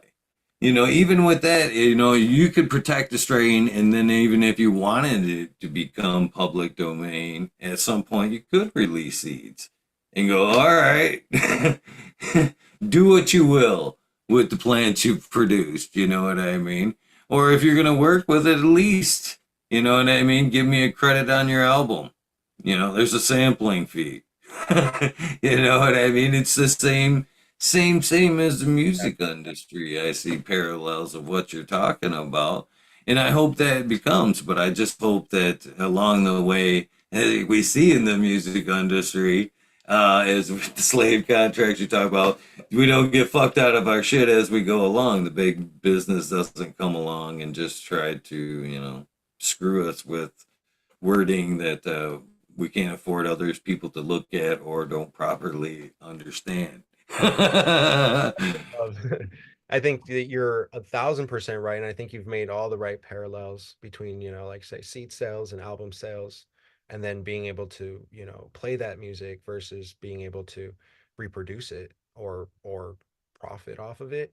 And if you were to profit off of it, just pay a percentage or a cut. That'd be cool. That'd be a cool way to do it. Like if you sampled a beat, right, cut that motherfucker a check. Like it just seems like a good thing to do. And I think that that's like what the industry. I mean, we do it kind of already amongst breeders, um, and for the most part, it's just all love. But when it's making over seven figures, there should be some kind of conversation there. Um, what really honestly got me starting to think about this, and I've always loved intellectual property, and I'm like neck deep right now in the trademark battle with the fake gauge. Oh, by the way, if you want to look at the difference between real independent art and corporate fadery, look at um look at Gage Green Group and versus Gage Cannabis Co. Look at like one has like love and care and respect for the plant, and one is just stale and moldy. And so it's like, what what that's not going to work, you know? Like they need to put me at the helm of that ship, and I'll fix that shit. But without someone who really knows what they're doing, that's a sinking ship. And it's and that's a whole conversation in itself. But yeah, like Predatory is the name of this game, it seems, and I've seen a lot of fucked up shit, and quite it's important that we actually like shit. I kind of lost my train of thought. We're talking about genetics, and how the music industry is predatory. For the most part, like the artists are getting paid like 0.0001 penny, or a cent, whatever per play, and it's really like um, cut into a lot of artist revenue, and they're no longer able to even make album sales, and they're no longer even, because the price of music has been so diluted, and commoditized, and of course, the publishing is taking the publishing companies of that 10 to 15% that they're taking out of the 50 to $60 billion music industry. The companies are probably taking the majority of it to do the legal work, and the players, the artists are probably being undermined, and that's where the nefarious factor comes in, and where that infrastructure, if it's not meant to benefit us, is going to be made to be detrimental. Um, as you can see, like genetics and the value of genetics is just plummeting because people, it's just being, not, it's not really protected, and a lot of, I think that, yeah, people are whoring them out without respect to the original breeders. um Regardless, oh, and so what got me thinking about all this was because I looked up on Seed Finder, and I was like, man, I wonder how many fucking strains Mendo Breath's made, because it's made a lot, and every day I look, there's new ones. So I'm like, I wonder how many, like fact, like no, numerically. And then so, and then I was like, oh, how many are made with Grape Stomper? Because they're still making grape gas crosses. Like it's only a generation or two away from grape, the original grape. So how many cuts or strains have been made as a descendant of Grape Stomper? And so I went to Seed Finder, and I looked it up, and I added up the total number of strains on that website, and it was like roughly 31,000. And then I added up the total number of strains that are descendants of Grape Stomper, and it was like over 800, almost, like I'm pretty sure it's over 1,000 because there's unlisted strains. And with Mendo Breath, it was over 1,200. So combined, let's just say it's 2,000. 2,000 strains have been created out of just two strains alone from our archive, albeit they're the two most popular strains. There are many other strains like Grape Puff that started, Project 5150 with the entire Grandy line. We have, you know, the Gorilla, the Grateful, the Out of Body Experience, and a few other strains that have basically been used in other people's lines. Um, so like, anyways, 2,000 out of 30,000 is like around 7%, and so it's like, to me, it's like a cool number. To me, that represents like significant market share. And you know, if you look at the world of strains that are coming out, most of them have Grape Stomper or Mendo Breath in them. Like that's a pure fact. It's pretty incredible. So it's I think like in terms of the entire market, our those two strains alone occupy way more than 7%. People's entire lines are made out of them, you know. Like they could have chose any other line from history to breed with, but they specifically chose, you know, descendants of Grape Stomper or Menowra. To me, that's like pretty fucking awesome, and it's an honor. Um, and I was just thinking like, well, like that's a lot, you know. How much is the cannabis industry worth? And I looked it up, and it's like globally, like it's, you know, between the legal market and the illicit market, could be up to $2 trillion in annual revenue being made off of weed. So if 7% of the strains are made out of grape stomp or meadow breath, like that's a lot of money being made out of those two assets, you know, and whatever that means, like it's pretty cool. I was like, so what would that look like if the infrastructure was there? And what would it look like if there was, you know, uh, some kind of regulatory body that actually supported independent creativity, and that if your strain happened to make, you know, 5% of the entire market, that there would be some kind of like opportunity there, you know. um that's when I explored like publishing and music and started getting into that. So if 10 to 15% of our market went to pay breeders out of $2 trillion, you do the math. I mean, like, it would be pretty fucking awesome to see that, you know, benefit this this creativity that fuels the entire industry. Anyways, I'm, I'm done. That's pretty much the gist of it. That is a topic that could go on for pretty much all night.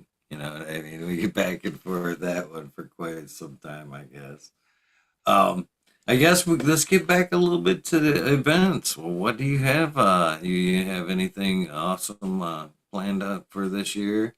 Both maybe in Michigan and yeah, around the Yeah, world. As you said, man, the cannabis world's getting smaller and smaller. So, where you going? What you up to here in the near future?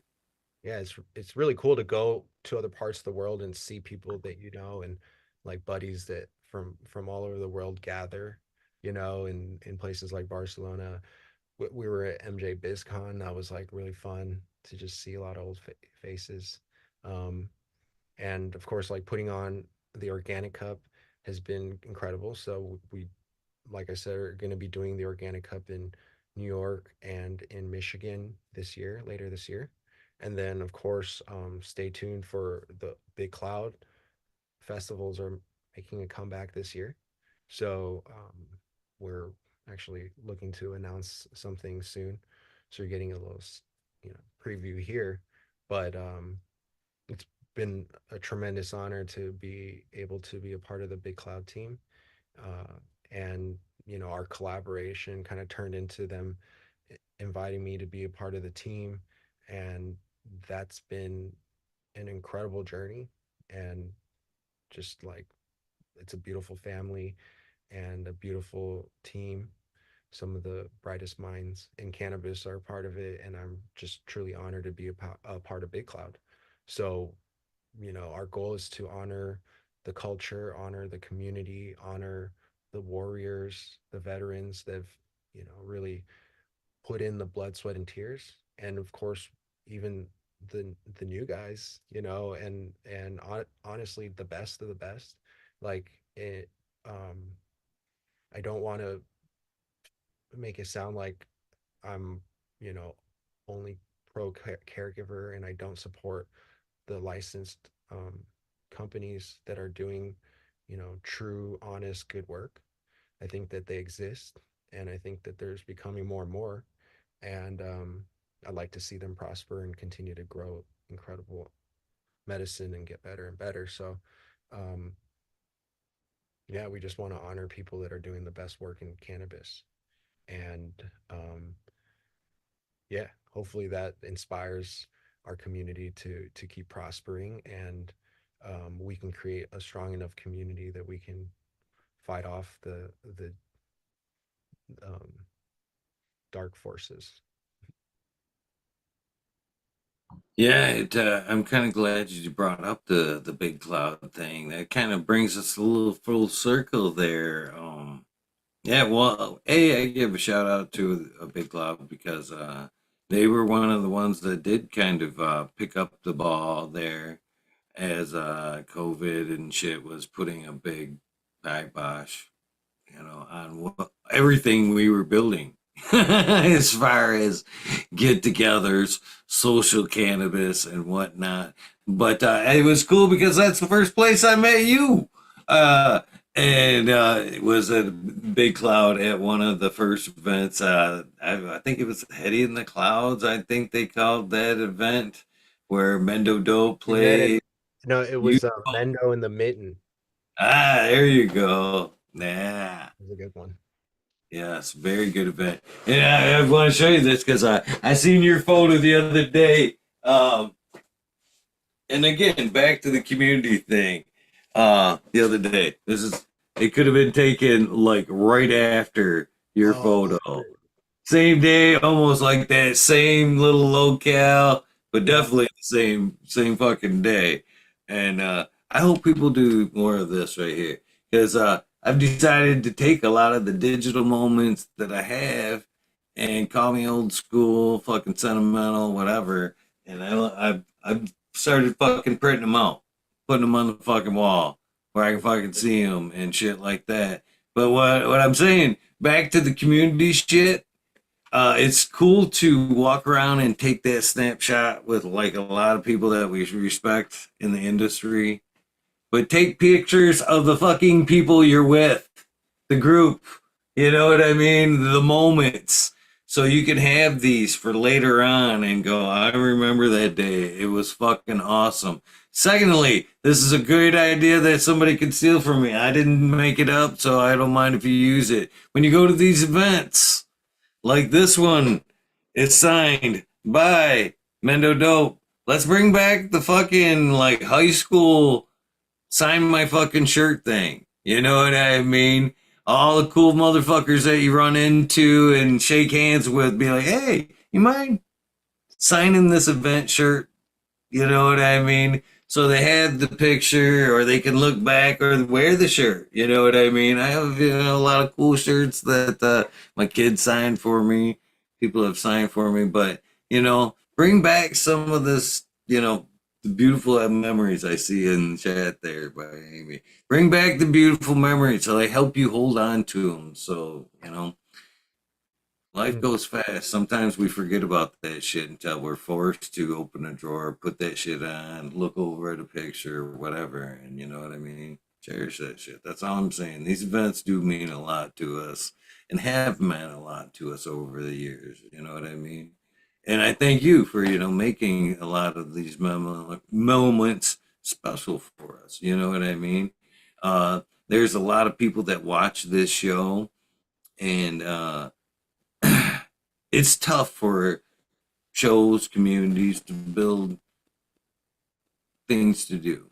And we've kind of piggybacked off of your events, Big Cloud events, as meeting spots where, we're going to fucking 30 of us are fucking, we're going to show up and be like, hey, this is our weekend to fucking smoke as much weed as we want, tell the stories that, one on one, what's in our garden, what we've been up to, and shit like that. And these things, you know, don't happen. I appreciate you for putting on these events for us, putting on some of these special times for us to I'm just remember. grateful to be a part of them just as much as you are, like it's there's something about the energy at the events when everyone is just pure and high, and like the smiles are from, cheek to cheek, and I get my cheek gets sore like from smiling and laughing with people.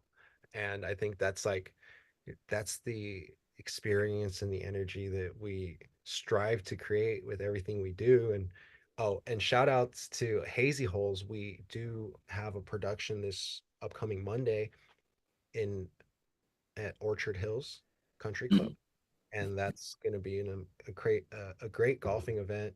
And there's going to be a lot of smoking and celebration, and actually a lot of local municipality, state, and even federal uh, politicians that were going to be there, and part of the golfing. So it'll be kind of an interesting change up.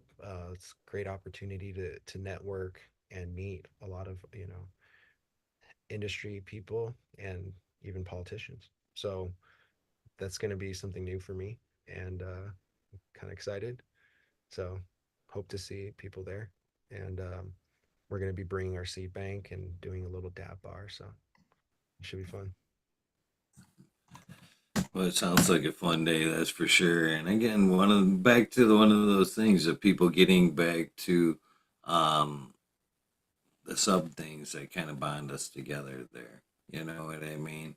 Cannabis related, but a lot of people love the golf. I've seen Grand Rapids recently, you know, people getting together for fucking bike rides and shit like that. It's cool to see people, the community finding sub reasons, excuse me, to gather. Yeah, and I You think know? we both agree that the like getting active and doing some of the things that are like more engaging and involve some sports is kind of cool. And we're going to be doing disc golfing events too, so that should be fun. And yeah, just talks about doing all types of fun stuff, but one step at a time, I guess. Yes, sir. So let's see here. Uh, we've talked about quite a bit. Um, do you want to go on and give us some garden tips? Have we called enough for this episode? I mean, I can pick your brain all night long. This is what I do. I try to be respectful of my guests, these days because I am grateful for my time or their time, my time. But It can affect me. I can be up forever. I can also sleep like crazy.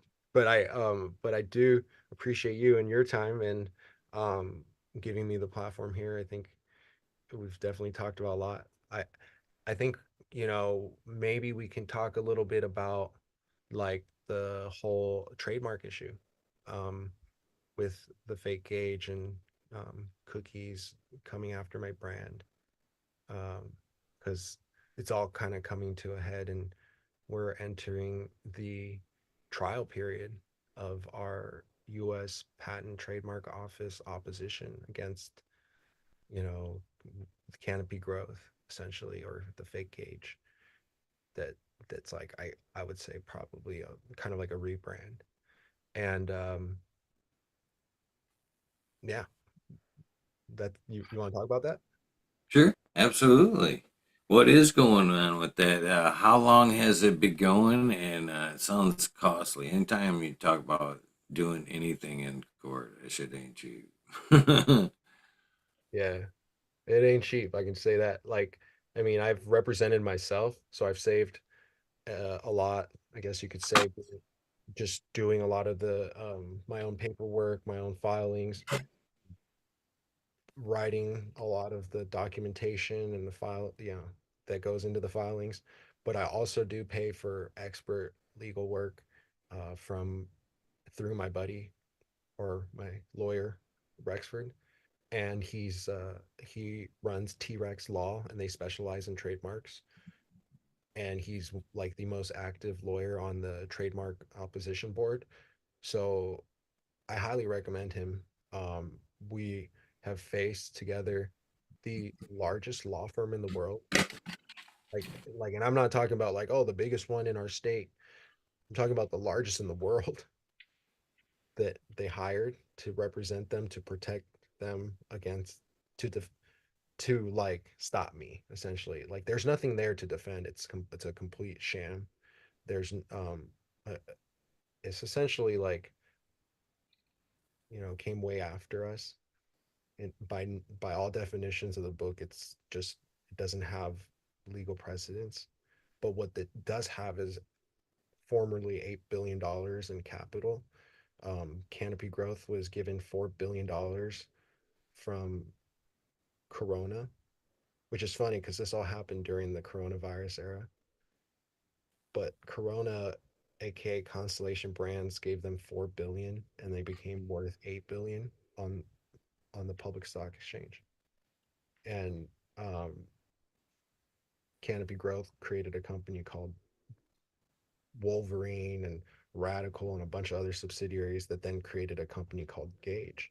They had the trademark and the licenses to like the cookies brand here in Michigan, and then et cetera, et cetera. Um,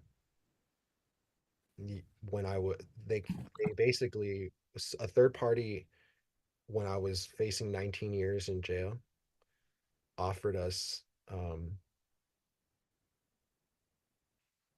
like $15 million. I turned them down, and a year later, or later that year, at the first High Time show, there was a sign that said Gage X Cookies, and it was like this big orange booth. I was like, "What the fuck is this?"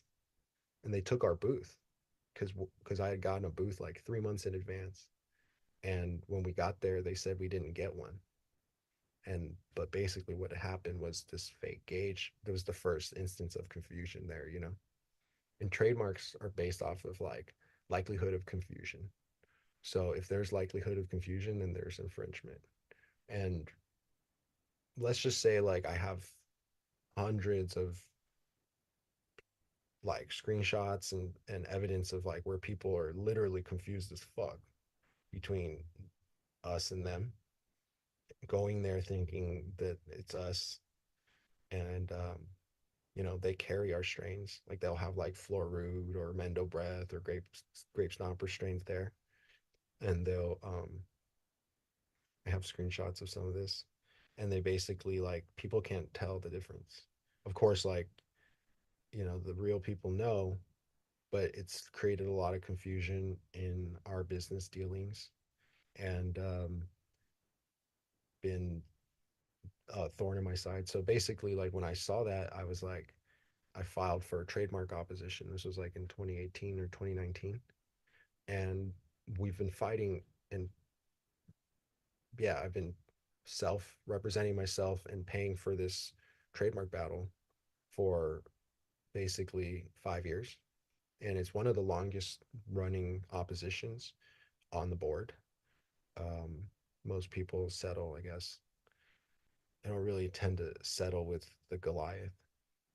They have offered to settle with me on 3 separate occasions, but I basically denied them. I turned them down. I just didn't respond. And so basically, like, um, so it's since continued. And then like the recent update is that we're entering trial, and they have my former partner Key Play basically like making statements for them, trying to like undermine the entire process, and essentially to kill the baby. Anybody who's interested can actually like look this up in the on our website. We have links to the entire trial. You could see my entire testimony. It's like 100 pages. You could see my notice of reliance, which like goes through the entire all the evidence, and all the recent motions that have been made. Like, it's honestly like pretty fucking interesting if you can get through the reading. But it's I don't know. It's basically been my life for like the last 5 years, alongside breeding and these events and building the seed bank and just continuing to grow better and better cannabis. Um, but yeah, like this has been a significant portion. It's involves like law, a lot of legal paperwork, but a lot of intellectual property, um, and like understanding the entire trial process and discovery process has been incredibly valuable. Um, so, anyways, I'm kind of grateful for the process, but I just thought like your listeners might be interested um, in kind of hearing that update, and then like I don't know, sometimes it feels like I'm just in this doing this myself and kind of alone in it. So I like to like talk about it once in a while so people know what's going on. Otherwise, people think like it doesn't even exist. So Well, I appreciate it. I'm glad you're sharing it, 100%. And again, I don't think people realize the struggle of, what cannabis, the backbones of what cannabis is today. You know what I mean? Uh, it's a tough, I put some thought into this today, man. I have stepped back for multi reasons in a lot of ways. People kind of don't understand that even the state of cannabis is this. It's built off the backs of fucking outlaws and fucking money. You know what I mean? A lot of people trying to cash in on a way up, and the people that had brought cannabis to the forefront, and unfortunately, in a lot of ways, are outlaws. You know what I mean? Who grew illegally and fucking ran pounds before it was ever cool to fucking run pounds. And because of that, there is some shady shit that still goes on in the infancy of what is becoming an industry. You know what I mean? And it's hard to fucking protect yourself through that. I've seen people say in chat there, why didn't he take the money? Pride, pride, pride, motherfucker, pride. You know what I mean? I would And say pride is one of the deadly sins, and I do try to avoid the word in my speech. uh, I'm not like saying that other people can't be proud, but like in my opinion, it's a principle, it's integrity. I'll take that. Like, would you sell your baby to a bad parent? Would you um, give your blood, sweat, and tears in something that you built to someone completely trashy? Some of you would, I understand. And I tell people that's the difference between me and you. And it's all love, but on the court, I intend to dominate. And that's always been my attitude, and it's always been the way I've played the game. I don't give up. I told them come back with 10 billion. Respectable. And I do think That's the best revenge of success. Jim Rohn, if you've listened to Jim Rohn, you know that the best revenge is success. And it is too. People don't want to see you succeed. So to come back with 10 million, whatever, I hope you yeah, get it. I mean, there's a huge argument in saying, like could have taken that money, rebuilt a whole brand, another company, whatever. But I think that if you think about it like this, like how stocks go up and down, right? Where what you're worth is usually like a multiplier of how much you made it in a year, times 1 to 3 to 10 to 20, depending on how innovative and future proof the vision is. Okay, let's just say whatever that number, whatever that multiplier is, and however much money they think this company can make, they're basically saying it's worth 15 million. I was facing 19 years, $10 million in fines. I just lost all my seats, all my money, and all my genetics. Plants, excuse me. So like what does that means that I was at an all-time low.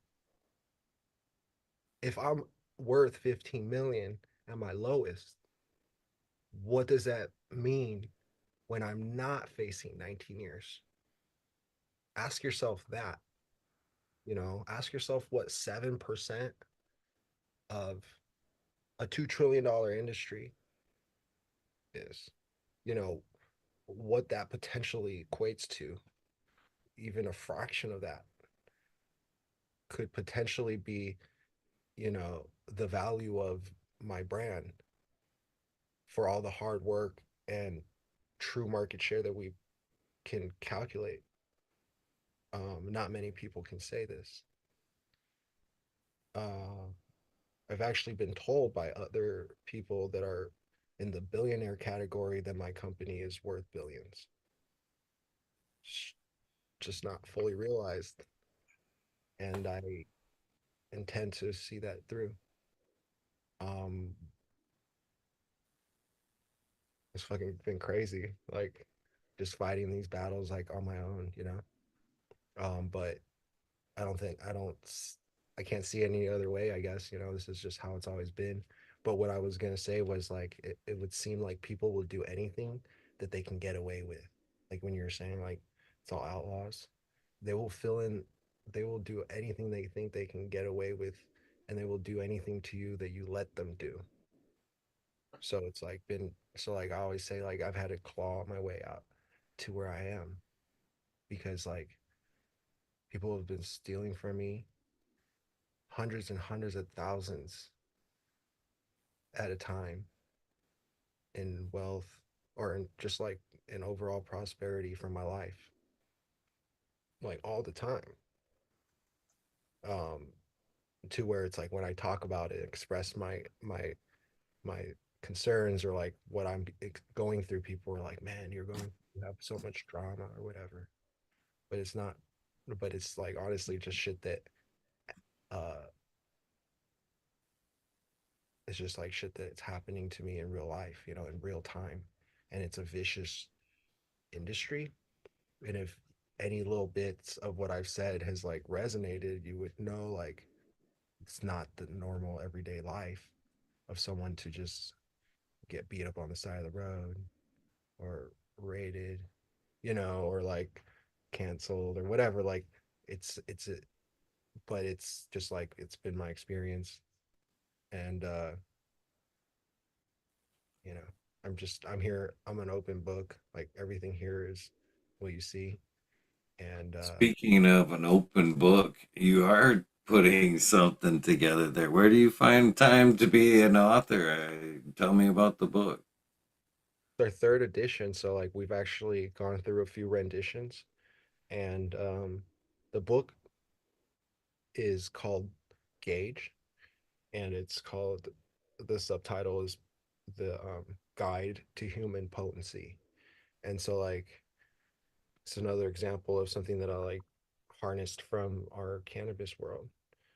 Potency. Like how do you create a potent plant? Everything has to be correct. Every factor from the water to the inputs to the air and the airflow and the structure, blah blah blah blah blah. Everything right. And then when it's done right and the spark is there, it creates the perfect plant and it's potent. It could look good but not be potent, whatever. Like I think that people are like all about flavor, but like I want flavor with potency. Otherwise, it's like just flavor. Um. Anyways, so like when I um when I think about that, I'm like, well, what about people? Like we're all half dead. Most of us are like everyone is sick. Like who doesn't have an ailment? Who isn't on some kind of pharmaceutical or like prescription or suffering? Like how many people are like, I'm at my 100%? Like not very few. And um and it's very difficult to even be at 90. But there's ways that we've discovered through our path and through our practice, I guess you could say, that have led us to like create a set of SOPs for our own lives based on our experience and research that has like led to this guide, and basically it helps people um, become their full potential through, you know, our through research backed practices and what the natural healing world calls protocols for essentially like um, revitalizing your internal world, cleansing the lymphatic space, and becoming more efficient, you know, overall. And my term for that is potent. I think when you're operating at full potential, you have more potential for you have the opportunity for more possibilities. You're more adaptive, and your body is symmetrical, and it operates at ease, which is the opposite of dis-ease. So when we promote the pursuit of ease, ease, and being potent. So like that's the book. It goes from head to toe about how to care and treat your body the right way. And we're doing our best to create a comprehensive guide to help people learn concepts like breath work, like natural hygiene, like um, mind body symmetry, um, etc. Use of, you know, using herbs, food, how to have a clean lifestyle, and usually when you combine all these practices together, you are able to operate more closely to your full potential, which is your potency. I can dig it. I can dig it. I agree with a lot of what you're saying. People do live in a lot of despair, disease, like you're saying. One of the biggest problems with people today is, and you've heard this, I'm sure. Sounds like we have a little bit of a parallel here. I love a good motivational speaker. Les Brown, Eric Thomas, Jim Rohn, fucking Napoleon Hill, Earl Nightingale. I could go on with a lot of, but they all say that, and it's a true statement, and I don't people think people really have heard the books or put the weight into it. Most people, and the key to a lot of things, die in their 25. 25 in their 20s.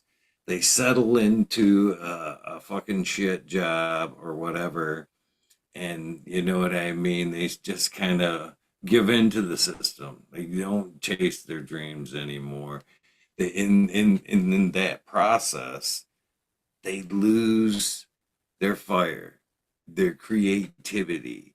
And that's when it all fizzles out. When that kid like creativity, the why, you know, or the capability to be able to dream, you know what I mean? It's strong. It's super strong. And people fizzle out after they stop.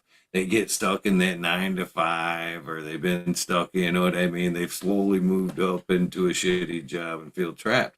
They stop dreaming, stop thinking that shit's possible.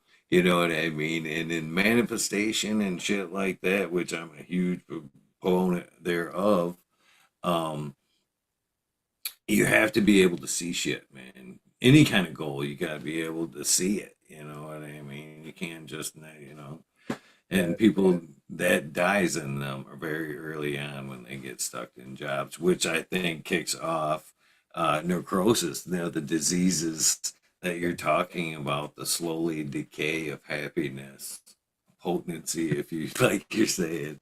Yeah, the light is fizzling out. I mean, you everything you're saying is correct, and there's two reasons I think. A is I think the accumulation of toxins, which floods our mucous membrane, which is the lymphatic intercellular tissue. It's where like our cells produce waste and detoxify. and technically our kidneys are there to filter this, allegedly, based on my research. This is, and when you turn your kidneys on, your your lymphatic system starts to cleanse itself, and unfortunately, most of us don't have a backed up lymphatic system, and it's acidic, and it's all that swelling, and it stops our ability to think properly. It clogs our brain, and then two, I think like you're correct in terms of like the repetitiveness and when they fall into a job and the comfort, which like I think is the root of a lot of disease. And I think that like being, even like intentionally uncomfortable at times is like the way you can push yourself. Um, but yeah, like I think we're taught a half of like what we need to know, and like because we don't know that we have an innate ability to continue to grow, like we don't stop growing at age 18 or whatever, that we're constantly developing, that we're still able to like tap into more of our potential as we like meditate or like do body work practices, or engage our body more. But but people but like by not knowing these things, by not knowing like we have the potential to heal, we start taking on diseases and diagnoses, and these beliefs that we're not able or ever were capable, and that we were genetically predisposed to being a piece of shit, a sick motherfucker. And it's just not true. It's just not true. Like the truth is that we're all like way more healthy, that we're all able to be way healthier, way more, aligned and beautiful, and like our, and that's just like what it should be. But we're bombarded with toxins daily.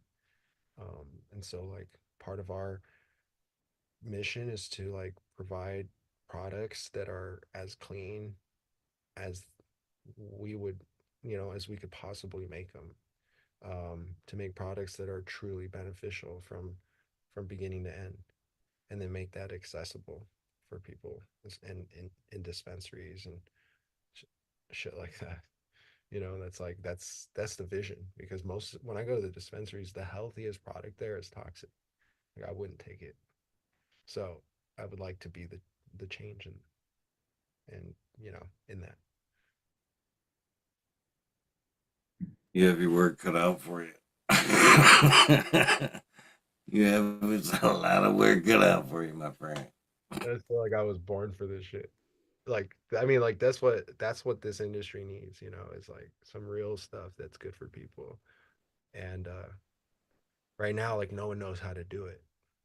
At least like on a large scale, maybe. I mean, there's a handful of real amazing growers out there that are crushing it. So I shouldn't say that. I look forward to being on the same team as like everyone that's crushing it, whether on a small scale or a large scale. Um, but only the best, and people that are doing it correctly and regeneratively. That's just like is a small percentage of people. So that's the people that I like align with. Good crowds. Good crowds. That's right. That's for sure. We need people to help push us along. You know what I mean? And sometimes it's hard to weed out the good and bad in the circles on who else, you want to keep with you for sure. There's a Yeah, lot of wolves in the industry, my friend. while there are a lot of wolves, there's certainly a lot of good people, and I think that's like it's easy to just fall prey to the idea that it's all fucked. But if you look at seedbankinternational.com, you'll see like 55 breeders that are all working together to create like a galaxy of the best genetics that have ever been accumulated on the planet, in my opinion. And a lot of local breeders that I've met here in Michigan, along with people from the Emerald Triangle, from Oregon, from Spain. Uh, my goal is to basically create like a collection of the best genetics made by people that I've met along the way that are just phenomenal at what they do. Um, these are all amazing people, and there's no wolves in my, at least like in my eyes. You know, of course, everyone has their opinion and disagreements, but while there are people that haven't been able to stay on board and like be do good business, um, I think that we've curated and cultivated like a culture of respect and people that honor each other. And those are all people that gather at the events that support Organic Cup and Big Cloud and are on the seed bank. And you know the list is many. And it's I think that that's what it's about. It's like I used to think like I want to work with everybody, but the truth is, even if you tried, you couldn't.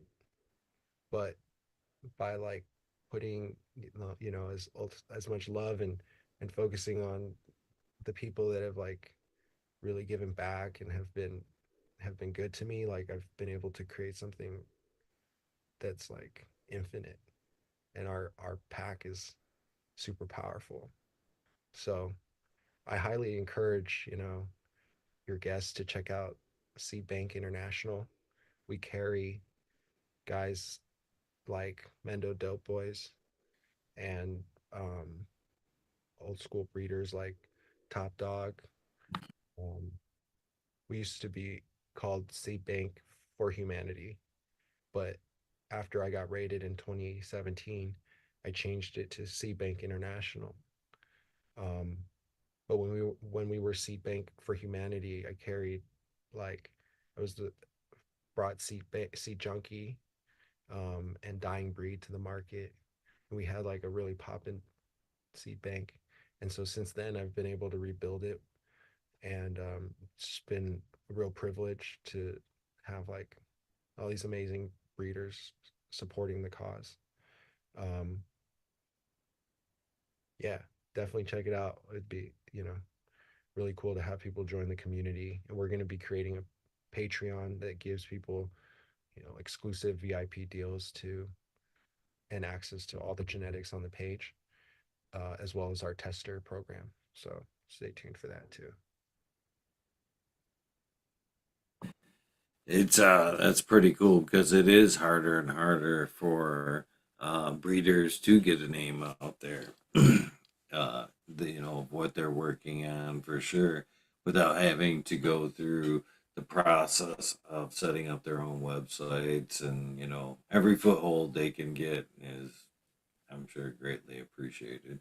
So like we've done a lot of the groundwork, right? Like I've been making websites for my companies, and I've tried all the major, e-commerce sites and had lost money and gotten pages shut down. So I figured out, the right avenues, and I'm like we're creating an aspect of seed bank where we actually are helping breeders build websites and be able to kind of operate their own page.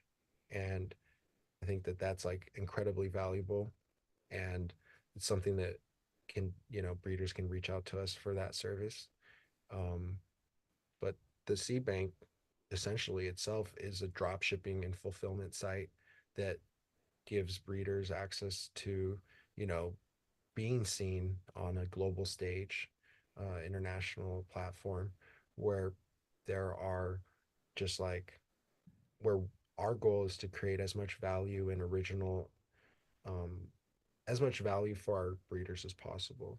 So while it's far from what I would like to where I would like it to be, I want it to be like as much of a genetics resource and platform for breeders to thrive and promote themselves as possible. So, that's the vision, and it's been quite a journey. I'm really grateful to be a part of that. Just hopefully just the start or midway through the journey. For sure. It's funny. I mean, so let me ask you this. Where do you expect to go? Where do you think cannabis will take you from here? Because she, like I've stated, she's been pretty wily in keeping her way and staying in my life. She's changed meaning so many times. I've yet, and I don't think I'll ever go down the breeding route, but that's one of the ways she entices you. You know what I mean? You think you're kind of bored with it, then the next thing you know, you're playing with new genetics, or you found another way she's enticed you through, maybe through extracts, or fuck, you can get lost in just the soil for quite some time before you actually get bored with that. You know what I mean? But it's ever evolving. So you've got your footwork in a lot of directions, or you've laid a lot of paths with cannabis already. Where do you see the evolution of cannabis going with you? I mean, you're already breeding, putting on events. You know what I mean? What's where do you see it going from here? Excuse me. So yeah, I think that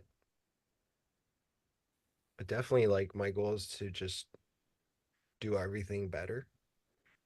Like when you were saying that, I'm like, okay, we do events, but like I'm already thinking like of the next event and the next events that I'm like imagining in my head and how amazing I want them to be and all the different elements and it's like just stuff that we haven't done before and still need to do.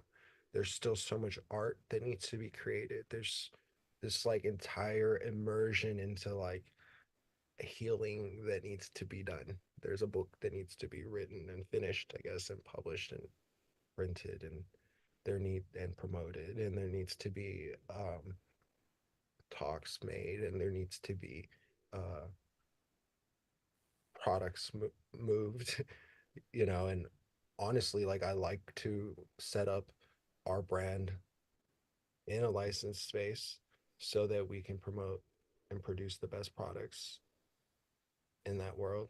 Um, and also, I'd like to see a lot of my genetics properly licensed. I think it'd be nice to be a part of, you know, the creation of maybe some of that. I even have ideas for apps, or like, I want to like create the world that I'd like to live in, you know. And besides just like cannabis stuff, you know, like I want to create clothing that's, you know, made out of beneficial, like the best fibers that are like grounding and conductive and beneficial for our lifestyle and health um, and structure and balance. You know, like a lot of clothes pull you to one direction, and I like clothes that are like symmetrical. And the goal, there's just so much to be done. Like there's a lot of things that we I'd like to get into. Um, but yeah, so like I said, like you said, cannabis plant will just take you in directions that you can never expect. And I try not to have a plan because, you know, man makes plans. And my goal is to just create the best art in every moment possible. So, um, obviously, some amazing strains are coming there, you know, coming out. And then actually a lot of really cool collaborations with different artists. And look forward to the next Big Cloud event and the next Organic Cup. Those are going to be like the next near term projects that are going to be pretty amazing. So stay tuned on the Instagram. So let me ask you this. I'm very curious. Uh, I Miss Amy gave me a pack. Modern Genetics in chat says I have some of his genetics he gave me at an event, and I know at what event. And Modern's in this picture. He's that dude. right there. Anyways, you gave out some genetics at that event. Bang, bang, bang. If you're sort of lucky few that you bumped into, do you remember what you were passing out at that event? Um, kind of. Hold on. I get like my lips get brown from hitting this bong. Um, I just noticed they were brown. But anyways, Push Bomb I think was one of the strains that we gave out, and I'm not sure if there was another strain, but Kush Bomb is like an old school PK headband cross that we've just like kept in our library for a while, and she's incredibly like bushy and thick colas, only a little bit on the airier side, and so my goal was to cross her with like a triangle kush, cherry pie kush back cross, and create more density and nodal structure within like one of the largest, kush frames and the best kush flavors and noses. So she's really like on the marshmallow like PK side of things, and it's just a phenomenal terp profile that is like it's just delicious. So so in order to preserve that, I crossed her with our like Triangle Kush, Cherry Pie Kush BX, and that's what Kush Bomb is. And she's basically like a combination of all the best Kushes, which, in my opinion, is the backbone of all the most potent genetics. And flavor can be bred in, but potency is hard to breed in. Or, I mean, like it's something that's worth maintaining, I guess you could say. So that's something that created like crosses where it's just like the you know 13 generations or more of the best cushes, just one after another, uh that we didn't do like it was not like, oh, we're trying to create as many as we can, as many lines. It's been over like 15 years, and we breed across the entire spectrum. So um but some of the lines we have many generations in, and we do that with the healthiest, most potent, most aromatic, the absolute best cannabis that crosses our paths, and we select from more cannabis than we could ever dream of. So the goal is that by doing that, we've done the selection for our clients, our growers, and we've also created genetic lines that are basically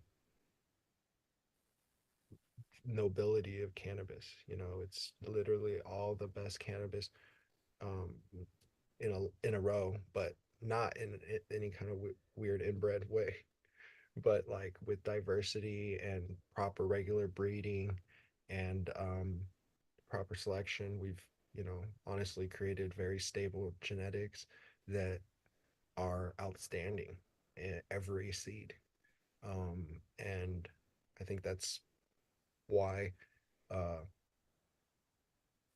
a lot of breeders, or all breeders who breed with our genetics, have had incredible success, and growers too. So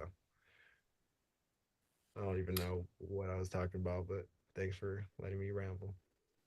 So out of your pack of seeds, I mean, what, how big of a sway is there in genetics there as far as like phenotype selection? I mean, that's a good question. Like, not as much these days. I think because our males are so stable. Um, I mean, not stable would be the incorrect word, but that they come with such a genetic line of a line of genetic dominance that when they're like in the breeding, they create fairly stable offspring. Um, not to say that you won't see phenotypic variation, and not to say that our goal is necessarily to have every plant be the same, but that like, you'll see a lot of the male traits dominate, and that's why I like to kind of breed, or select through the generations so that I can find new variations, um, of strong males. And yeah, like we definitely have created genetics that produce males that are, and females of course, but for breeding purposes, males that are like absolutely phenomenal. Um, they're stout. They have all the characteristics of like divine heirloom, and they breed stable seeds. And so I think that's like incredibly powerful. Um, and yeah, 13 generations of organic breeding is hard to find. And I think that if, properly selected heirlooms. So yeah, that's kind of what we do, and continue to do. So like this year we have a whole new selection of females. Um, a lot of them like the terpiest flavors from our friend community, that have been grown in my garden for several generations and acclimated to our organic process and cleaned up and done right. And our goal is to, you know, use the best females with our latest males. And I actually, what I was saying when you broke up before was we're no longer listing the mothers, the parental lineage of our drops. We're only listing the ancestry. And of course, like someone who's smart, I guess, couldn't figure out how it all breaks down and how it goes together. But our goal is like to kind of like focus on the art aspect, the experience, and how people, like you were saying, like people are like smoking your weed and they're like, how is this made, or who made this, or whatever. And it's like, you're like, I made it, but like what it is like people are too focused on the parents and what came before and all this other stuff. Like we want to take the focus off of that aspect and have our growers and have our seeds essentially be the experience and selling factor and not the parents. um, since growers know that we do produce and select from the most quality, heirlooms on the, in the community, I guess you could say, our goal is to, focus more on the art and the production side, the experience side.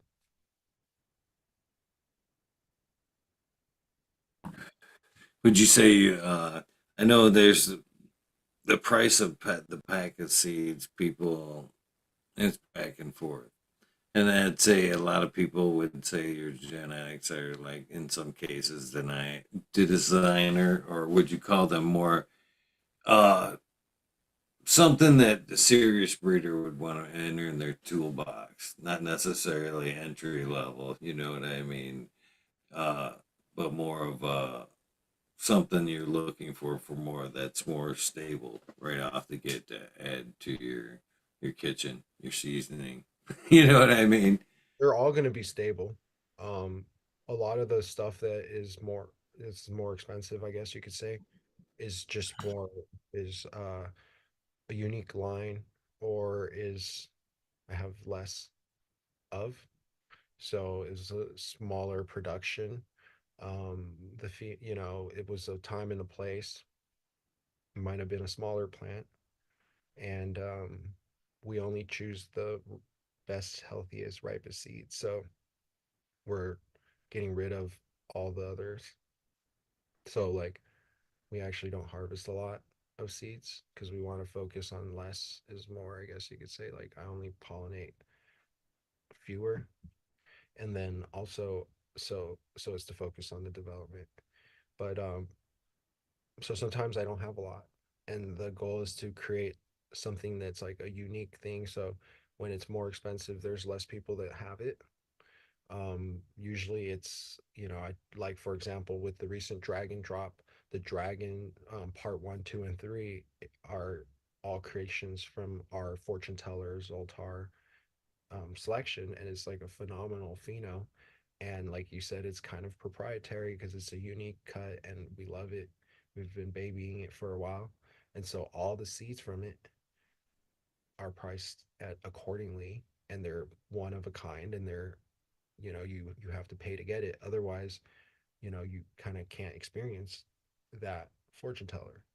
However, like, I wouldn't say that it's necessarily more or less stable than anything else. I think everything is going to be equally high quality and proven, and as long as you don't, you know, abuse it, it'll probably will do just fine.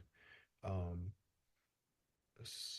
some of the genetics are genetically, quote unquote, predisposed to hermaphroditic tendencies, but only when put in a low light or stressful situation. That's my opinion. So like normally if you treat these plants correctly, while some OGs and chems and sours and cherry pie crosses can create nanners in some gardens, when you treat them with love and do them right, they're not going to. So that's kind of where I lean with.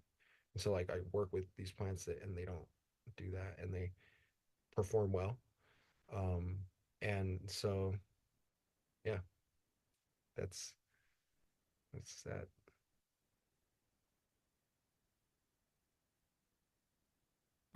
I was muted. Definitely fire genetics, and I appreciate the small scale batch of seeds. You know what I mean? 100%. I kind of like having shit that other people don't have. You know what I mean? I can appreciate the again back to the craft side of things. Again, I think that's what will be the savior in a lot of shit. Is yeah, you can only get this when you're in the Michigan area. You know what I mean? Or you know what I mean? Just shit that you're not used to. Where in the fuck did you get that from? I appreciate the limited shit, so yeah, I dig it. And so you have to pay, for limited shit sometimes. You know what I mean? I get that. That's one of the beauties of limited stuff. When I started building my furniture here, I would only build 28 pieces of everything because I didn't want to get tired of burning out of trying to reproduce it. I never wanted to get big enough to where I had to hire somebody to risk the quality of looking over every board to make sure it was the piece that I put out. You know what I mean? It's hard to replicate sometimes over and over and over without losing the love of it. You can only make something so many times before it gets monotonous and you're going, yeah, I'm gonna build another bookshelf today. Yeah, okay, no. At some point you go, man, I want to do a fucking clock. And then you I was gonna say 28's a lot. Well, it's not for necessarily for pieces, you know what I mean? Because they can go quickly. But again, the appreciated on that is they were all special order. You know what I mean? They had the one, and if you were interested, I'd build it. But again, you took away with knowing that you were the only 28. You weren't going to go over to somebody's house and see that piece. You know what I mean? You Right. could, and that ensured the value of it. And that's tough, man. That's kind of getting back to the price of seeds, the proprietary thing of it. You know what I mean? It's hard to get the value of the time from conception to where you put it out. Sometimes that can be overnight. You'd be blessed to knock an idea out and put it into play, and the world loves it, and whatever. You know what I mean? But sometimes that takes years and years and years. When it comes to art, wood pieces like this and shit like that, it's hard to get the price that I feel's worth out of it. Because in my mind, I like I said, I look over every board, the grain pattern, look it over. There's some pieces of wood I've set up aside for years for that special piece. Right. So when it comes out into the final product and you go, okay, this is X amount of dollars, Not IKEA. you know what I mean? It's hard sometimes to justify that. But if you can tell them, well, there's only 28. Yep, you know, I mean, it's hard to incorporate the price of wood, the time you put in it, the lacquer, all from design start to finish doesn't equal into that piece. So you know what I mean. So small batch, I can appreciate the love that goes into that, and you know, Yeah, I it's love that because we need better furniture. And I mean, that's a part of our environment, and we breathe the materials that it's made out of. When it's on a hot day, like toxic furniture can release, volatile organic compounds that can be toxic. And so it's good to have properly made solid wood furniture. And that's something that's like lost, completely and underappreciated. And it starts with educating the consumer, and like it's like maybe more educated they are, the more they can appreciate the value, the more it appreciates. um Allegedly, everything's easier to sell when it's cheaper, but it's like, maybe it's worth holding out for a higher bidder, or marketing it more like as an artist, and seeing your time worth more exponential because it's got so much more love, and you're not competing against the big box people. So you're not supposed to be. I get how hard it is, and that's like there's like that's what defines what is craft. You know what I mean? Is it just small scale, or is it better? And if it's better, what's better? Of course your furniture is better, but does the average consumer know? And obviously the answer is most likely no. But how do you let them know?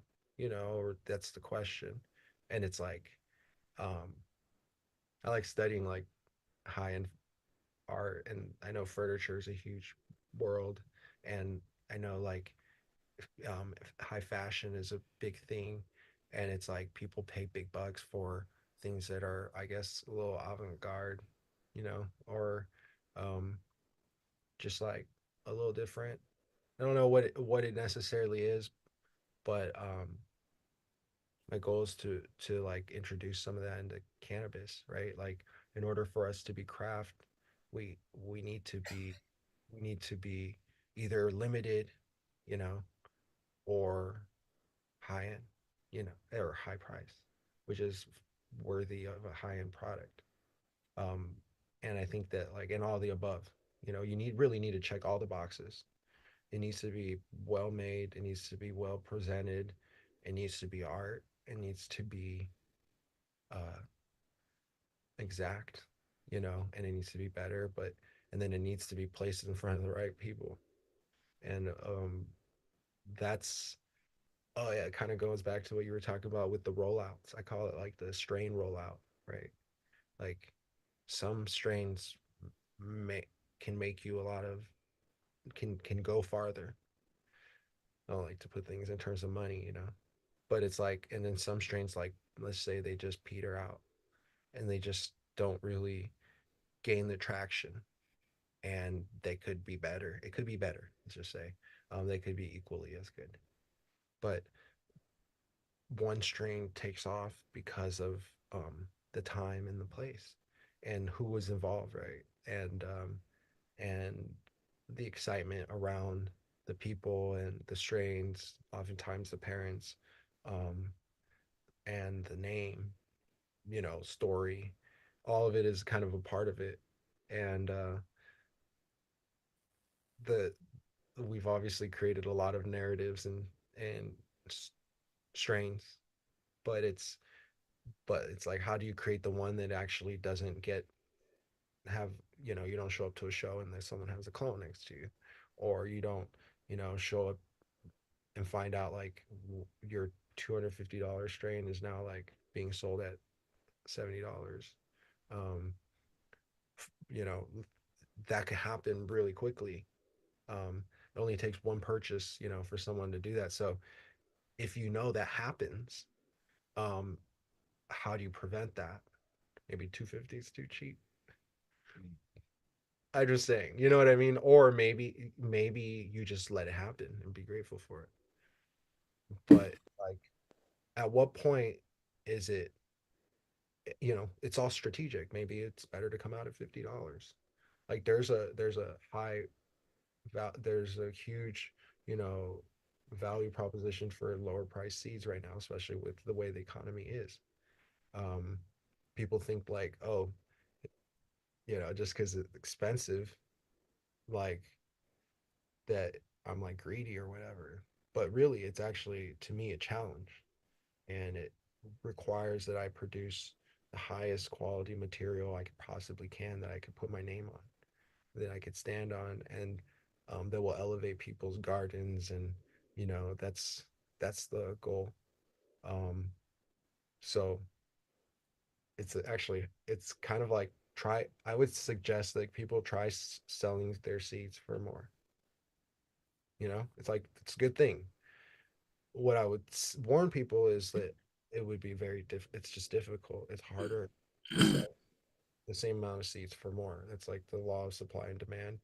So, um, like, try it. It's fucking fun. It's me could see that. I could see that it being a lot of fun for. Yeah, it's always awesome just to create something and see how it turns out. The end product and how people appreciate it. I had an epiphany while I was listening to what you were saying in your calm voice. Which way? Sorry, I might be fading out at times. Um, no, no, you do have a very calm, kind of comforting tone to your voice.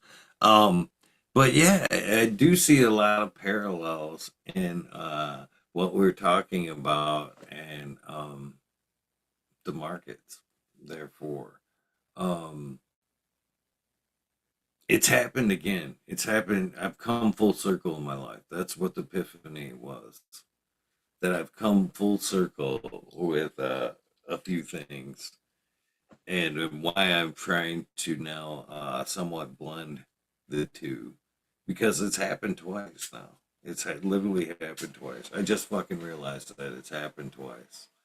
So, at one point, outside of cannabis, like I've talked about, and stepping out of the legal drug trade and trying to make something on the up and up, I did 100% go through uh, starting my own company, construction company, which ultimately led into cabinets and shit like that.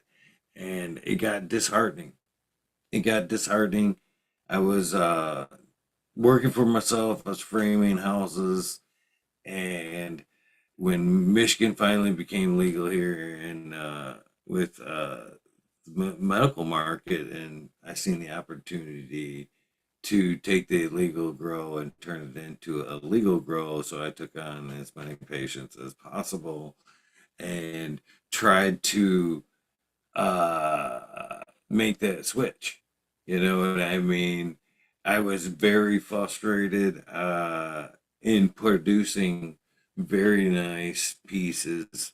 The market, we've seen the housing market go, you know what I mean? Money was being spent hand over fist at the time, and what people were willing to pay for as far as quality, and as you're saying, press board, particle board bullshit that leaks off chemicals. It's made of fucking what do you call that shit that they put in dead bodies there?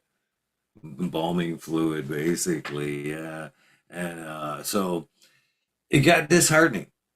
The getting older and wanting to maintain physical, mobility, not clearing, loads of lumber and shit like that.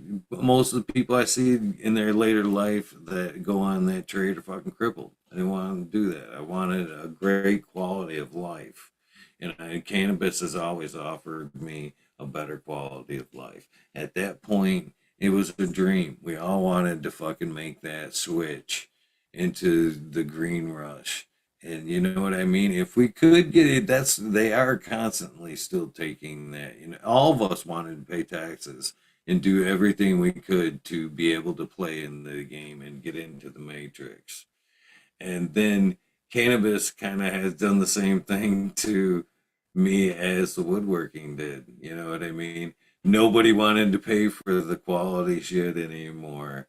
You know what I mean? They wanted me to go to Home Depot and fucking buy the same trim and fucking do the same picture frame fucking window and do the same thing in every house that I did in the house before, and it got fucking boring.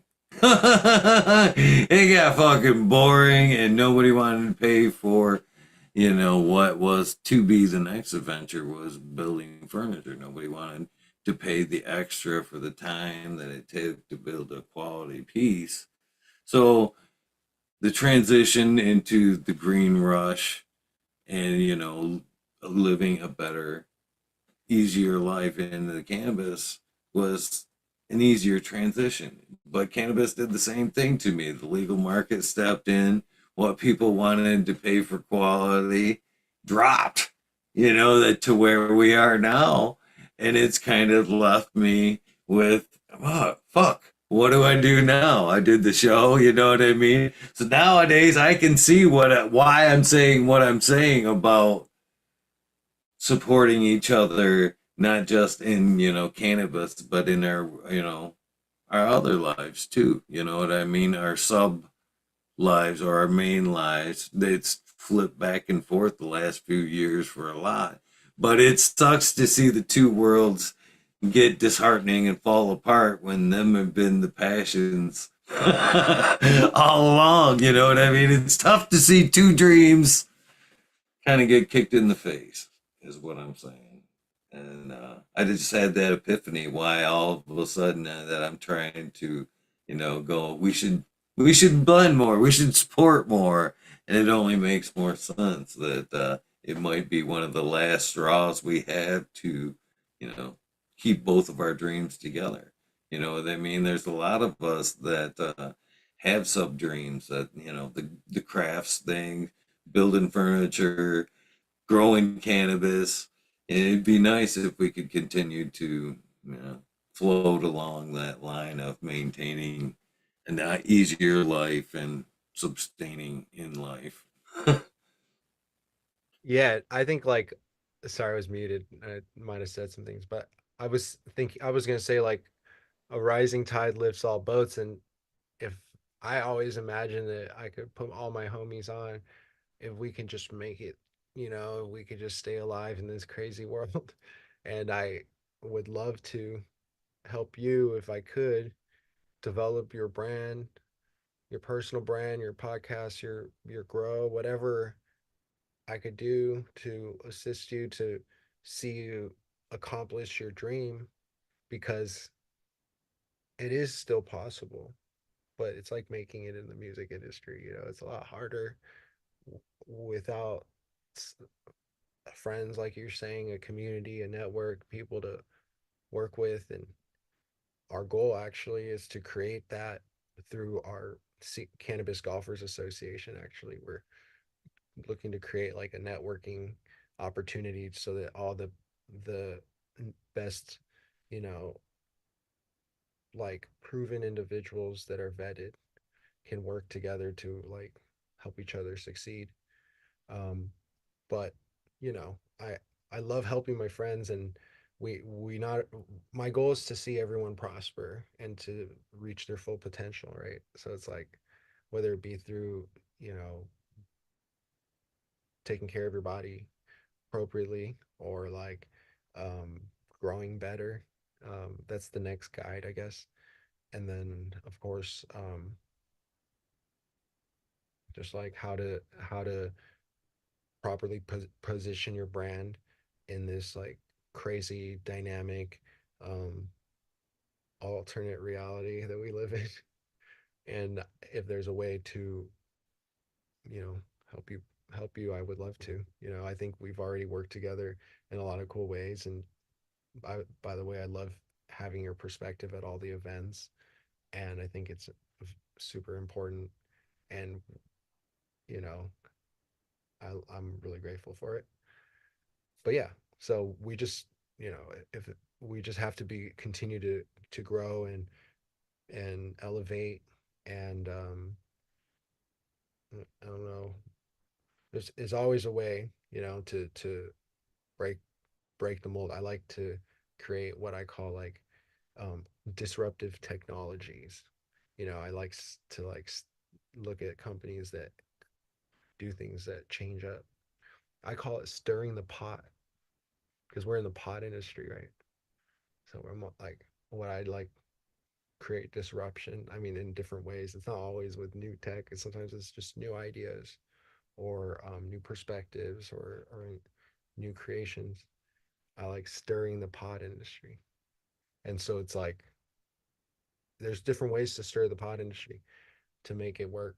And yeah, I'm grateful for you letting me be on here and having this time to share my life. And you're an incredible asset asset value. You're super valuable to this community, you know. And if there's any way I can see you prosper and grow, I'd love to help. Greatly appreciate that because this right here is a passion project for me.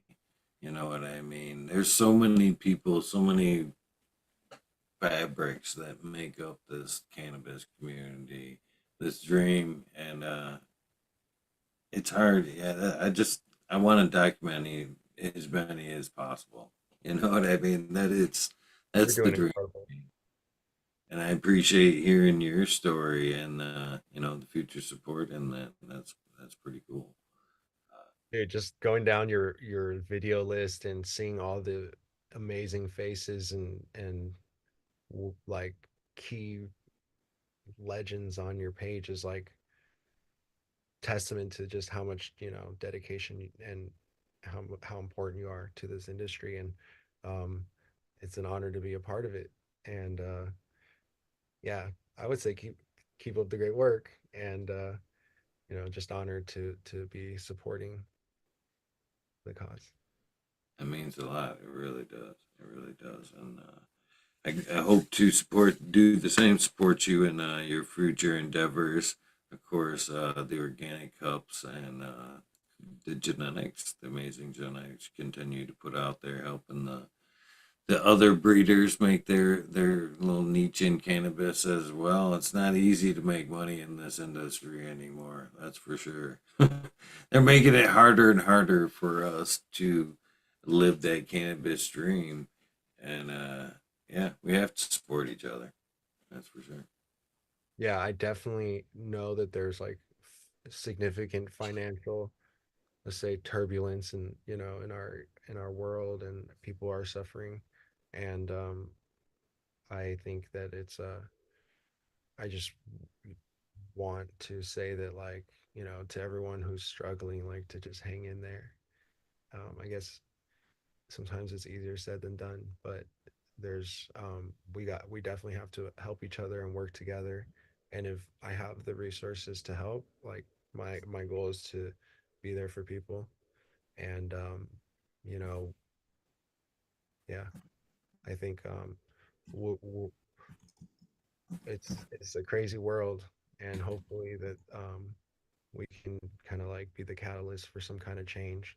And that's where we need to really think about things that are disruptive and different and like that will be groundbreaking, because right now things that are like the same and this and on what we've done before, it just ain't working no more. You know, we need something that's like monumental and can shift things. And that's because, you know, this it's obviously there's a lot of things that are crumbling around us, and we need something that works. So I'm just putting that out there, like, let's make some real let's real changes, and um, create the world that we deserve. Time is precious, and I don't know what that means, but somehow there's a way. So we're gonna do it. Man, I can't believe we're 3 hours and fucking 15 minutes into this episode. This is our third episode. Do you realize this is our third go at this? Yeah, dude, I feel really comfortable just talking to you, and yeah, It thanks was for funny that I didn't realize that. I knew that we had the one, but I looked it up the other day. I'm like, hey, we've talked a few times. Yeah, we had one that was shorter, I know, and then I think the first one was longer. The first one was 4.5 hours. The first Wow. episode was 4.5 hours, and Yeah, then we definitely don't have to go that much longer. I know I I've said most of what I wanted to say, and I think that people can just literally message me or follow along on IG and just like kind of like enjoy the experience, I guess. Like I'm just trying to live my life, but sometimes it seems like a roller coaster, but it's fun, and I'm grateful for everyone's support and allowing us to continue to do our art. So, if there's any way we can give back to the community, we're always doing, we're always sharing things, genetics, and offering people discounts on our seed bank. So definitely reach out in the DMs and let's see how we can help each other grow. So I think a lot of guests forget that how things work here. You're always welcome, and then a lot of ways this is a revolving door, at least when it comes to the weed nerd world. So anytime that there's a seed drop or something like that, we don't necessarily always have to do these. Though I do appreciate the one-on-ones. I'm not a group chat dude. I'm just not a group chat dude, man. I prefer to sit down and have that fucking one-on-one interaction to where, you know, uh, I'm taking in as much as what I can from the other person. You know, it's hard to do that when there's other people talking or a room full of people, you know what I mean? So I appreciate the one-on-ones, but you're always welcome. And that's what I'm getting at. You and a lot of guests, I think, because I see waves of the weed nerd world. The weed nerd world nowadays, they were Monday and Thursdays at 9 o'clock. I've moved them around a little bit to kind of make it a little bit easier for more people. You know what I mean? So now Monday nights, 9 o'clock is Weed Nerd World. Thursdays, midday, noonish. I do a 2 hour episode, The Weed Nerd World, for past guests that just want to come on, hang out, quick updates, shoot the shit, you know. So wide variety of what gets talked about in the weed nerd world. It can be straight up cannabis. Sometimes it's psychedelics. Sometimes it's conspiracy bullshit. Sometimes, you know what I mean? There's a wide variety of content in the weed nerd world. What I'm saying though, it's always open anytime. Same link. Same link. Anytime you want to like just pop on. That's what I'm doing. That's what I'm smoking on. You're always welcome. You know what I mean? So don't think it has to be one-on-one. It's whenever the fuck you feel like popping on. And it doesn't take an invitation to come hang out. So, thanks, Eagle. Yeah, you've created a beautiful platform and a wonderful home, and um, thanks for always taking care of me, and just appreciate you to the utmost.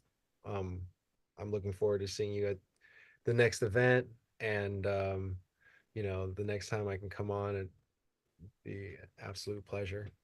Uh, thanks for everything, and yeah, I guess we'll definitely connect more and have to smoke down in real life and chill soon. So I just want to throw one other thing on there as far as like the one-on-ones go.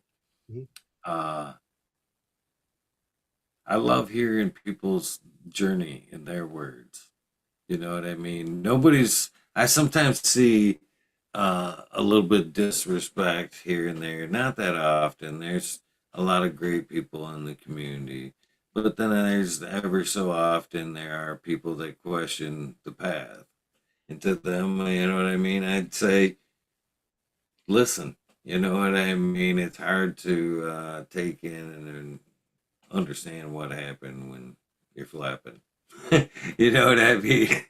No, there's been definitely like a lot of turmoil to just to be alive, and like of course along the way there's been people that I've had to partners that I've had to separate from, people that I've had to fire, um, people that have stolen from me, people that I've had to cuss out in the comment section. Um, and like, that list is like a long list of people that like, probably have it out for me, and whatever, like at the end of the day, that's what I say is like, you follow me, you know? And so like, I'm just grateful to be here. And it's been like the ultimate challenge, like if you think about it, like I must have picked like hard mode, because it was like there's a crazy court case, like there's like there's like, okay, there's like trademark cases, there's like real like criminal court, I guess, like it's fucked up, right? Like, and then there's like a whole grow, like, and then there's like trying to grow the best weed organically, and then there's like the events, and then but then there's like haters along, like, and then there's people that tell stories, and then like um everywhere, like most of the time I see, like when people bring Gage Green Group up or like me up, like you see like five negative comments to like one or two good comments, and it's like, damn, like people like, it's like a bunch of bots, like, or something like that just come out of nowhere, and just like I don't even know these people.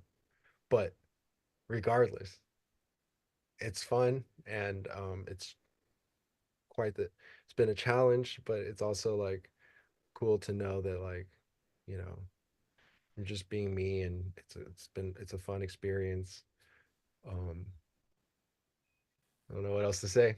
It's That's just grateful to be alive, and thanks to everyone for allowing me to be here, because whether it's the lovers or the haters is all, it's all the same. So I appreciate it. Well, I appreciate you telling your story, and I just tried to provide, an unbiased platform for the stories to be heard. What happens, the opinions that are gathered after, this is over is all theirs. I respect everybody else's opinion too, but the stories need to be heard, straight out of the horse's mouth. Where they go from here, you know what I mean? That's your bias, that's your opinion, but and I respect that. You have every right to get, say whatever you want to say, but I feel that people come on here should at least be able to say what they want to say Yeah, without bias. like usually if someone reaches out respectfully, with an honest, like, I guess, like, just like a truly interested in an open dialogue, instead of like coming with daggers, because sometimes it's like that. um we're, like I said, an open book. Like, there's nothing here that's hidden. I'm making like sworn testimonies in court just to stay alive against the biggest cannabis brands. Like none of this is like made up or just it's fucked up, you know? And like we're just trying to do our best work, and we have like a very powerful mission, and there's I think real people that are threatened by it. But yeah, it's like this is fun.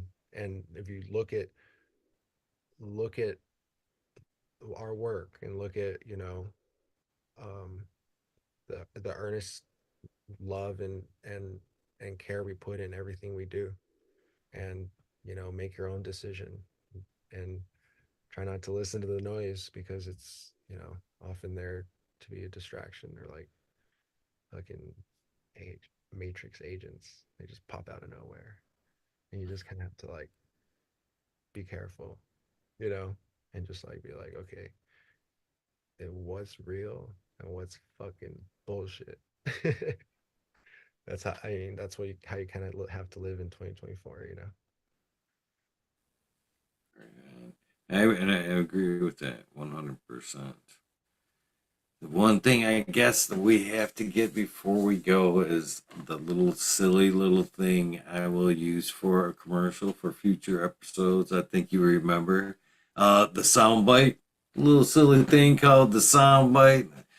Just to refresh your memory, basically what I am looking for is my version thereof. Hey, this is Eagle, and I'm on fucking talking shit with Eagle, episode 840. Man, I can't believe they're getting up there. I am, as far as that goes, 160 interviews from what I initially cut out for myself. Wait, so this is 840?